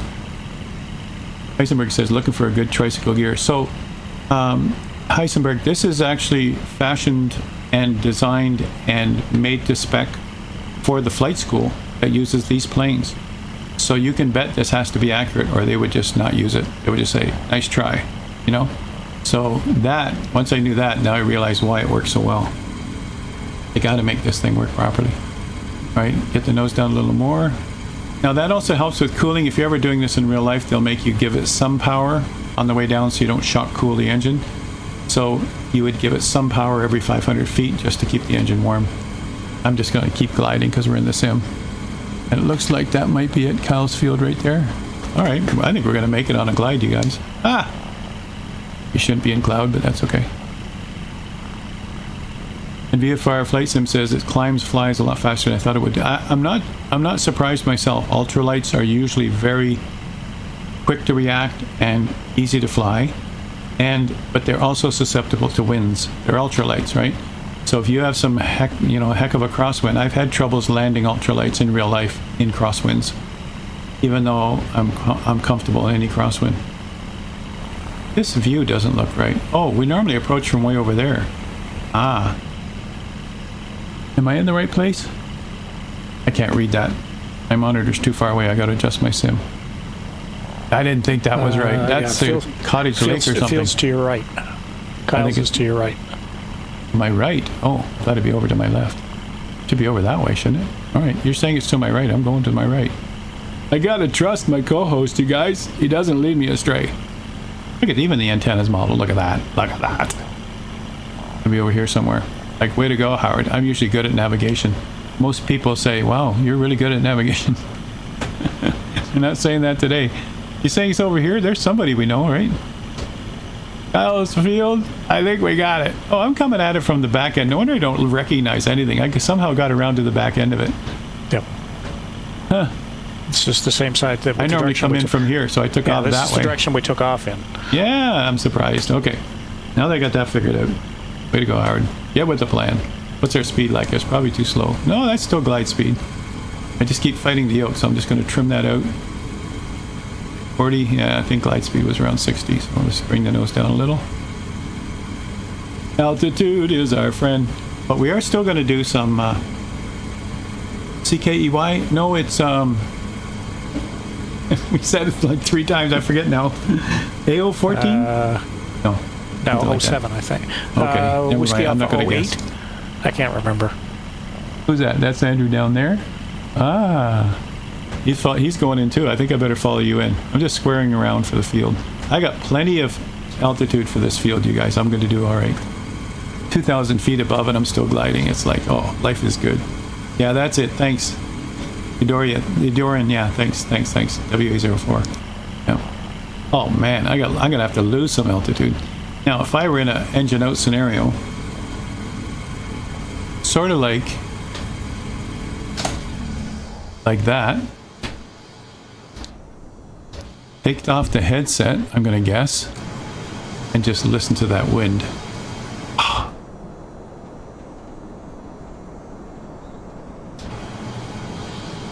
That is sweet. Sweet. That is sweet. Glide speed, 60. Okay, I'm going to lose some altitude, you guys. So you don't want to lose too much because you can't gain it back. But lose it when you need to. Alright, now my best view here would be right. I don't have my head tracker installed yet here at the studio. There's my field. I'm too high to come in. I'm going to do a forward slip. Let's do a test. Forward slip should be able to lose altitude without gaining a lot of speed. Like that. I'm still around glide speed, 59. And look at my altitude, just dialing it back. I'm descending at 1,000 feet per minute without an increase in speed. This is what it should do. This is awesome.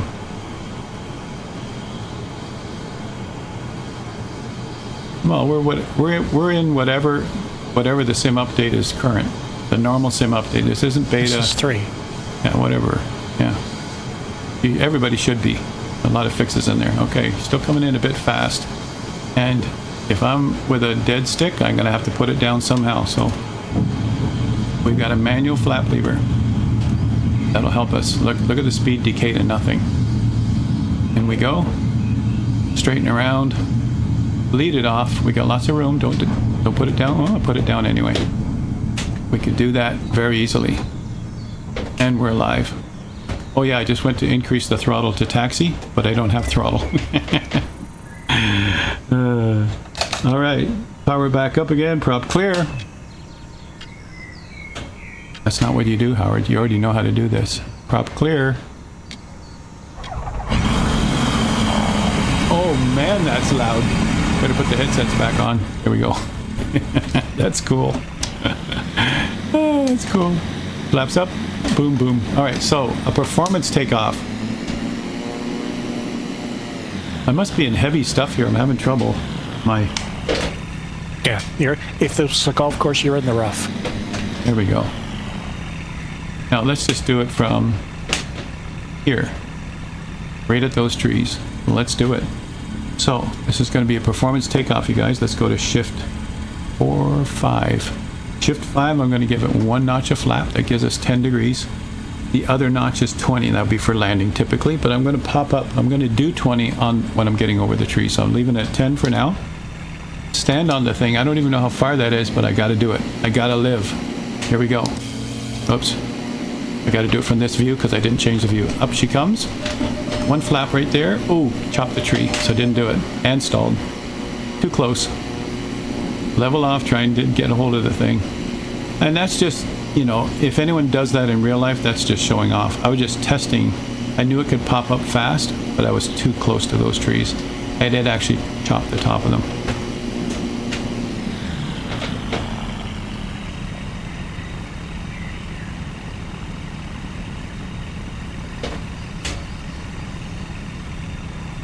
All right, we'll go over halfway down, right from here. Do it right, Howard. All right, all the way up and 1 notch of flap. That should be plenty, but let's see how long it takes to get up there. It's grass. Can't do that on pavement. It's grass. Okay.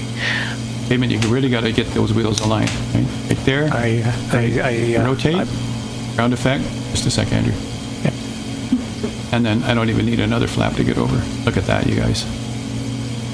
And it's a little too slow, so I'm going to level up and pick up some more speed.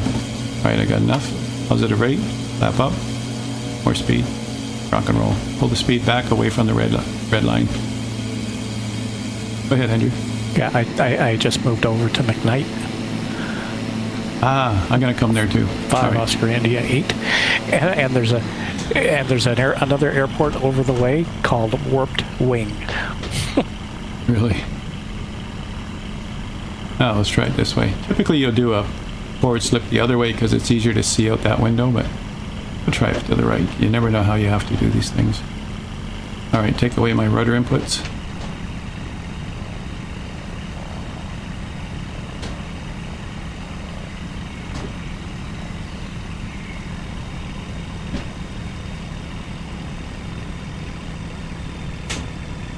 What a beautiful plane. All right, I'm coming over, Andrew. So give me an idea where that area is in flight. Hold on, I'll put it in this. Military landing keeps the landing gear exercised. All right, let's turn it down. I got control. All my audio's working. Yeah, we already got the plane. We just need the destination. It was 5 Oscar India 8. 5 Oscar India. Let's go. It's nice to know. Night. Oh, that's not far from... I probably traveled through there. Wait a second. Oh, I came down here. I came down to Erie and went straight down. It wasn't that far away. I went through Pittsburgh just yesterday. Oh, that's cool. I could go and see these things for real. Ah, now that we know where they are. Ooh. All right, let's just come over here. Parking dock. Runway 27. So it's an east-west runway. We're good. Something way over here. You can park way over here. How do you get to the runway? It's the other side of the highway. What? Okay, let's just go over here. And what time of day? Oh, that's good. We'll get good light. I don't mind at all. Thank you for the offer. I feel honored. That's great. Edoran, just add me in. I'll accept. Ooh, this is nicely done. Look at it. Ooh. Okay. Do the pre-flight, Howard. Take the chocks off. Go ahead.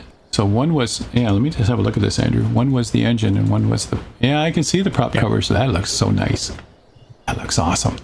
Look, they should be kind of wrinkly, you know. That's what they are. They're fabric, right? So let's take those off. And then let's actually let the birds out. Okay, we're good. Oh, did you hear that? I think you hear that in other planes too, but you can actually hear it. All right, let's open the door. Let's go. All right, now that we're in, I'm going to jump out to... Oh, I don't have my drone camera working. Drone camera. working yet? No, it's still not working. My Xbox controller seems to have gone on a holiday. I can't look around this way. Alright, so let me get back out and... Oh, I can't even walk around.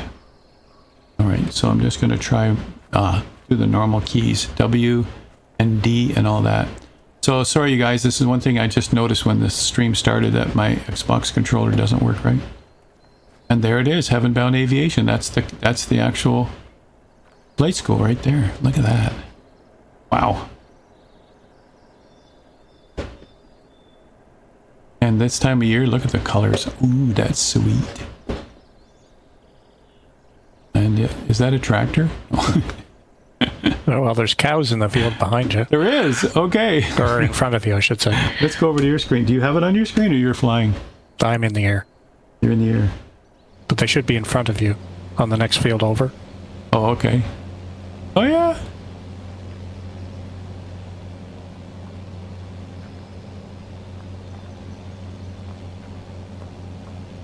And there is another runway on the other side of the road. So that's why there's parking spots on the other side of the road. It makes sense, you guys. Is that amazing or what? Look at this. I see them. I see the cows. What can you tell I'm a city folk guy, you know? I see the cows. A minute. Here we go.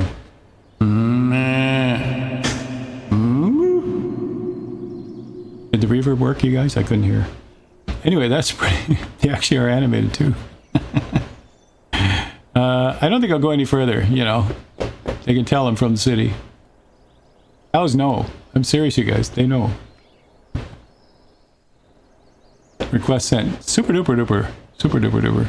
I'll make sure. In the sim or in DM? Probably in DM, right? Pending? Yeah. Yeah.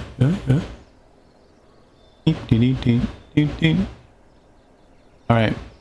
Andrew's in the air. I'm getting out of here. Let's go. Let's go. Rock and roll. We know what to do now. We follow the checklist properly. The fun part is, I think I spawned at the same spot you did. I put one notch of flaps, turned around, lined up with the runway. I was off the ground before I was about a third of the way down the runway. It's amazing. This plane just goes. Top clear. Sure, Howard. Maybe you could turn some stuff on. None of my land. Oh, I see nothing. Oh, yeah. Did you turn your fuel tanks on? And see, this is why I let Andrew go first. Well, I already did that once, but nobody was watching. So. Well, that ATV looks great. Look at the chair outside the building. Oh, man. We're going to explore some more, you guys, but for now, we're just going to get things running. Okay, give that a little bit. Probably about 10%. Make sure my parking brake's on. And we just go prop clear. And I didn't check everything, you guys. You see, there's a reason they have checklists. And they went to all the work to make checklists happen for me today, for all of us who are streamers. And I'm not using it. What's the deal with that, Howard? Where was it? Was it 8? Yeah, it was 8. No, that's on. It's always been on. Master batteries are not on. And then, yeah, then over to 3, 2, 2. That's it. 2. These right there. That's the ones. And what's that? ECU line A and ECU line B. I'm going to read more about that. Engine control unit A and B. Oh, those are backups. One's a backup of the other. Otherwise known as your mags. Ah. Because if you use your magneto switch on your alpha, that's what turns. When you go A, B, when you go mag 1, mag 2, those two switches on the right toggle. A super tie. Yeah, it's a little weird, isn't it?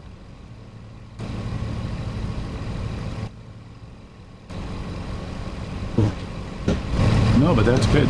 Why not? Get those headsets on. We're good. Super ties in the house. Yeah, it's weird to see us in the middle of the day, you know what I mean? You know, I'm just testing my system, you guys. Before tonight's lesson, had to do a test anyway. Put that transponder on alt. Don't need the autopilot. We're rocking and rolling. Pressure's good. We've been through all this before. Now we know. Normal. And all I need now is, where's the darn runway? From this position, Andrew, where do you go? Behind you and to the left. Behind to the left. Okay. So basically, just turn around to the left and you're almost pointed at it. And check brakes first. Brakes are working. I find it interesting though that they don't even have. Oh yeah, right here, probably between the pylons. Yep. The pylons actually, there's a double row of pylons. That's the runway. Nice. So that's the runway right there, and I should be east or west. There we go. Yep. Super dump. Super duper duper duper. Yep.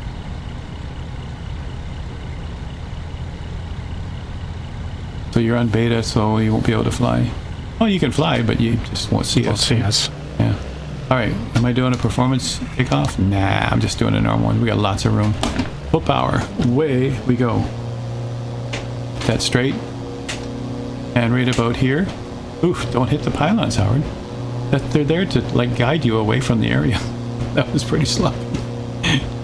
What happens when you're tired? You know, you shouldn't fly when you're tired. It's not good for your health. And pylons are there to keep you off the plowed field. keep you off the plowed field, because that would be disastrous.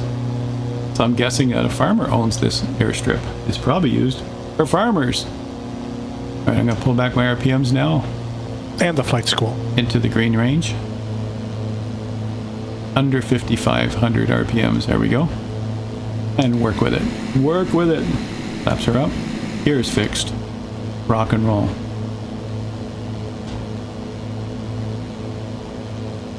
Now, if I had my Flight Sounds intercom hooked up, which I will have eventually, I could use my cell phone to play music while I'm on headset simulation. You know what I mean? Yeah, baby. Where you going, Andrew? Where you going? I'm just flying in circles. I see. Now let's go have a look at this. I think I might go over and look at Wolfed Wing. That's just a weird name for an airport. Wolfed Wing. Now, would you see the cloud? Would you see the actual cows this close? Oh, there's another farmhouse. Another farmhouse. I'm sure they don't want an airstrip near them. You should see some cows right about here.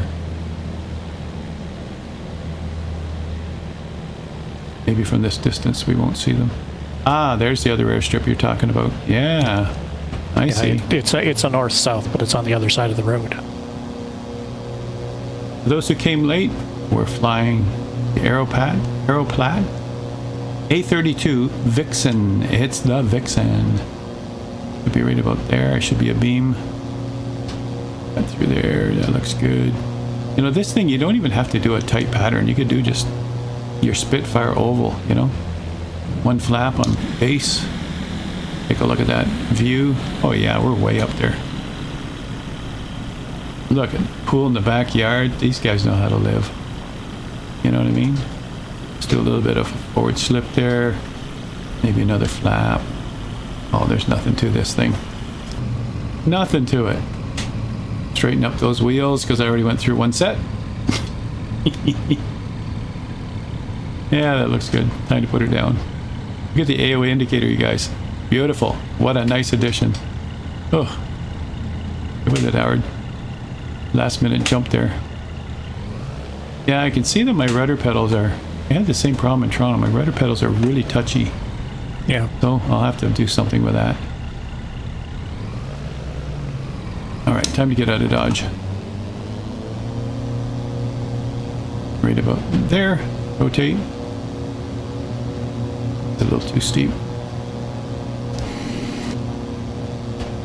Golf course. And there's all that scenery they added in. Wow. Look at that. Look at the great big hangar. Snowplow out back. I'm sure they're going to need it where they are. Andrew's found a golf course. Let's go over to see how Andrew's doing. And I'll go find him and see if I can catch up. We'll do a fleet, a group fly. We'll do a formation of Vixens. A flock. Yeah, I made it in one piece, Super Tie. I'm just a little giddy because I'm tired, but you know, that works on the stream. Gotta have some entertainment value, right? And I'll be ready for the 5 o'clock stream tonight where we're going to talk about VORs and NDBs, and we're going to have lots of practice in there. First, I'll let you understand the theory if you don't know the theory behind them. I won't get into the exact frequency phase shift stuff, which I do know as an electronics person, but nobody cares about that stuff. I got it pedal to the metal. I'm going to hurt my engine. I'm going to pull it back into the green area. I'll still get great performance. I'm going to catch up to Andrew. Go find this place he's looking for. And then, you guys, we'll probably finish the stream, so I have a break between now and the stream at 5 o'clock. So for those who don't know, those who are new to the stream today, it's probably a good time for you, and that's why you tuned in, because you found I was streaming, and some of you have already followed and some have already subscribed. I really appreciate that. We stream 3 times a week. This is an extra one right now just because I wanted to test my studio. Oh, flaps are still down. That's why I can't get the speed out of this thing. That's better. Let's go get Andrew. Look at the speed jump right up there. Holy moly, that's sweet. I was doing slow flight. Like, I can't catch up to him. It's got the same plane. That's more like it. That's some more like it. Told your boss you're in a meeting. You are. You're in a meeting. You just didn't say the topic. Andrew and I are in a meeting right now too. A Zoom meeting. So did you find the airport, Andrew? Well, you're on your screen. Yeah, it's to your right or to my left. I just circling back over the golf course. Cool. Well, because you're on a golf course screen, I'm going to stay there. You know. Well, you're just flying right over top of it. Looking great. All right. Super duper. A Zooming meeting. Advantages of working from home. Absolutely. Absolutely. Oh, I see. It's off to my left, maybe. Right now I'm over subdivision.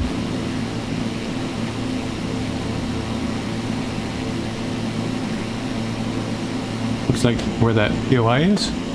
Is that Philip Millcroft? Is that the one? It's more towards where I am. Okay. What a crazy subdivision. It's a circle. Works. Or half of it is. Well, they're all friends, right? You come home drunk, you just go into the nearest house. It looks the same. You know? To find out if it's your house or not, because the family will kick you out or not. You know? That's how it works, you guys.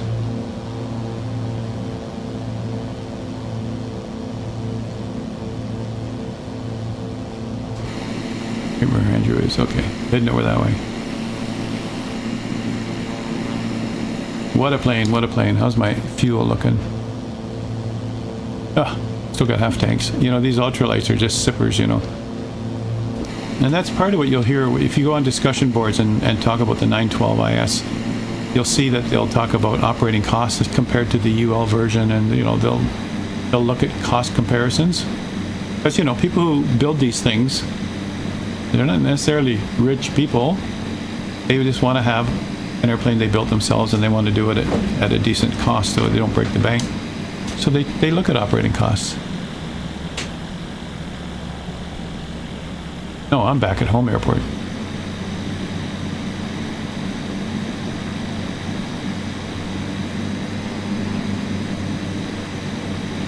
Let's do it from the outside. That looks like a chicken farm over there. Yeah, look at all those long buildings. John Glenn Columbia International.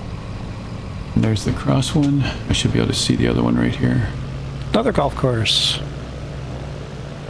Oh, I'm just overshooting it by a mile. Okay, fine, we'll come in the other way. The winds are calm. The sock looks good. Looks like I got a bit of a right crosswind on the way in, maybe. Can't really tell. Looks like I have a right crosswind, okay.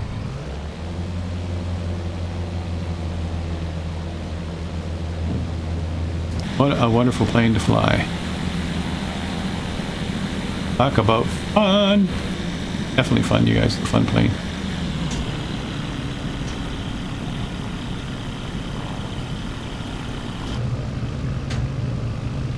Almost zero wind, really. This is actually the proper way in, anyway.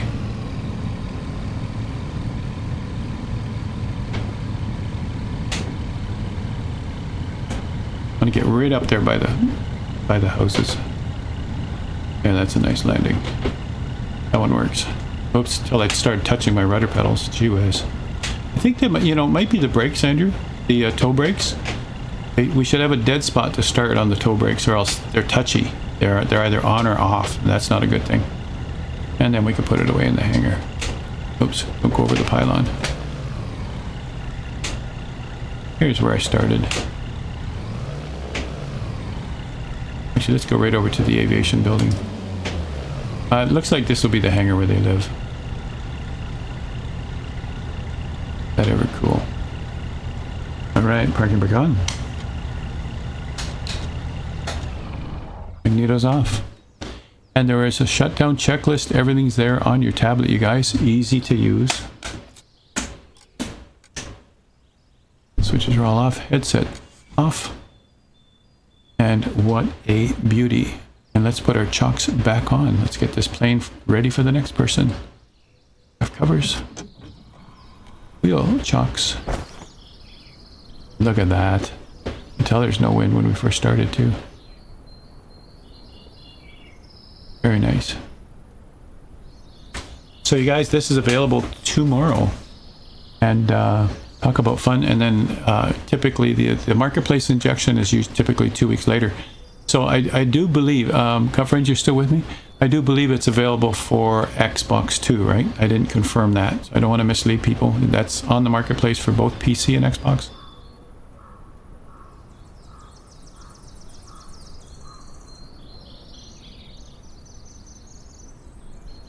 Yeah, the analog variant, I think Andrew and I both prefer that because it's just easier to read the dials, like easier, faster to read the dials.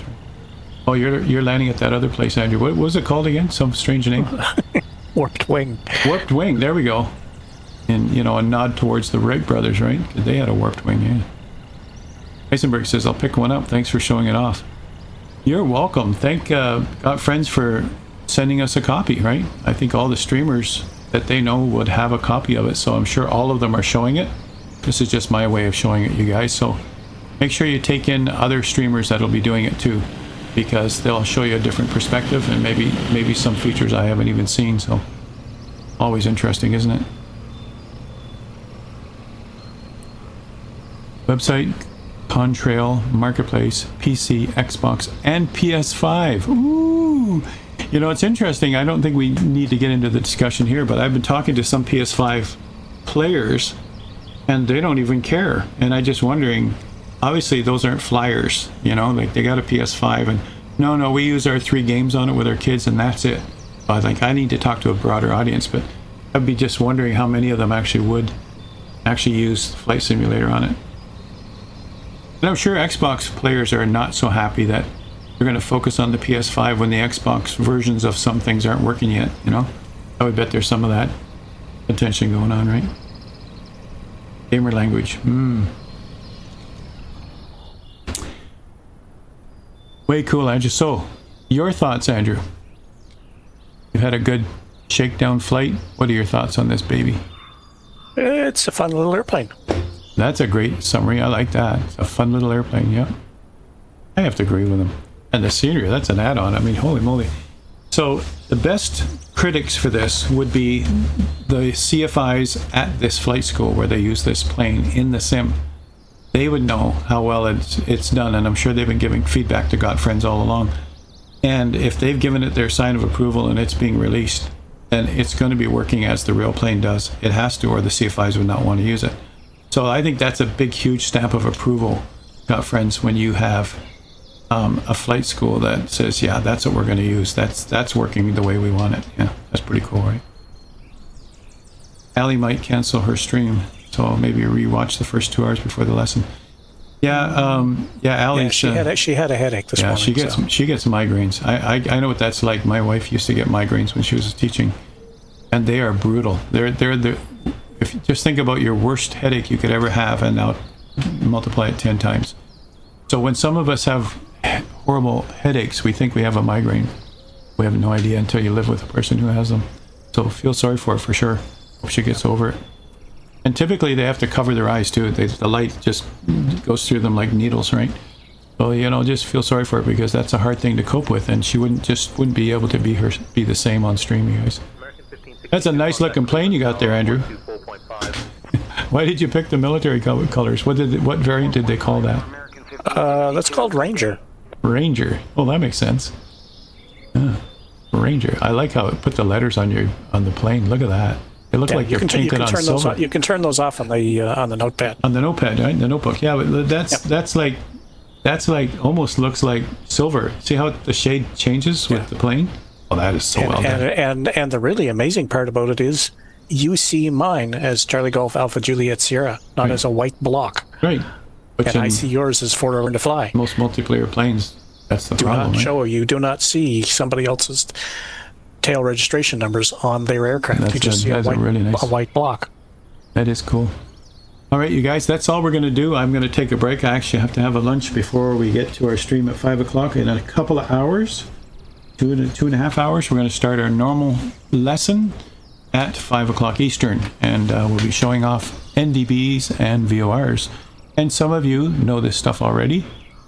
Come along anyway and add to the chat, add things that you know, and it'll just make the whole lesson more enriched. It'll be great. So thanks for tuning in at strange hours for some of you, at a strange streaming time for us. Andrew and I are both retired, so we had the luxury of being able to book this for a noon time on a weekday. And thanks for jumping in, you guys, and joining us and making it worth it. That's great. Yeah, great job, Got-friends. Yeah. And you're welcome, Lord Fred. It's good to see you, man. And we'll see you soon. And we'll be talking soon. That'll be great. All right, Andrew, any last words? We love the product. Anyway, we're going to head over to credits, you guys, and then we'll close the stream after that. So And unfortunately, we can't use this one for NDBs because it doesn't have an ADF in it. Aw, but you know... At least not with the 450. You might have one in the 650. I don't know, so... As you'll learn, you guys, in the lesson tonight, NDBs are rarer and rarer. And in fact, VORs are becoming rarer too. But anyway, we'll go take a look. Yeah, big, huge thanks to Got-friends. Great job. Unbelievable. And I'm glad I could pull it together in such a short period of time. And it looks to me like the stream is working properly, Andrew. Audio, video. Seems to. Presentation screens. Hey. Sim over to my streaming machine. Holy moly. We're at 2 hours and 20 minutes, Art, and it hasn't died. It hasn't died. That's a good sign. Nothing's broke. Nothing broke yet. We'll see you later, guys. We're going to credits. We'll see you later, Andrew, in a few hours. Have a good one. Bye, everybody.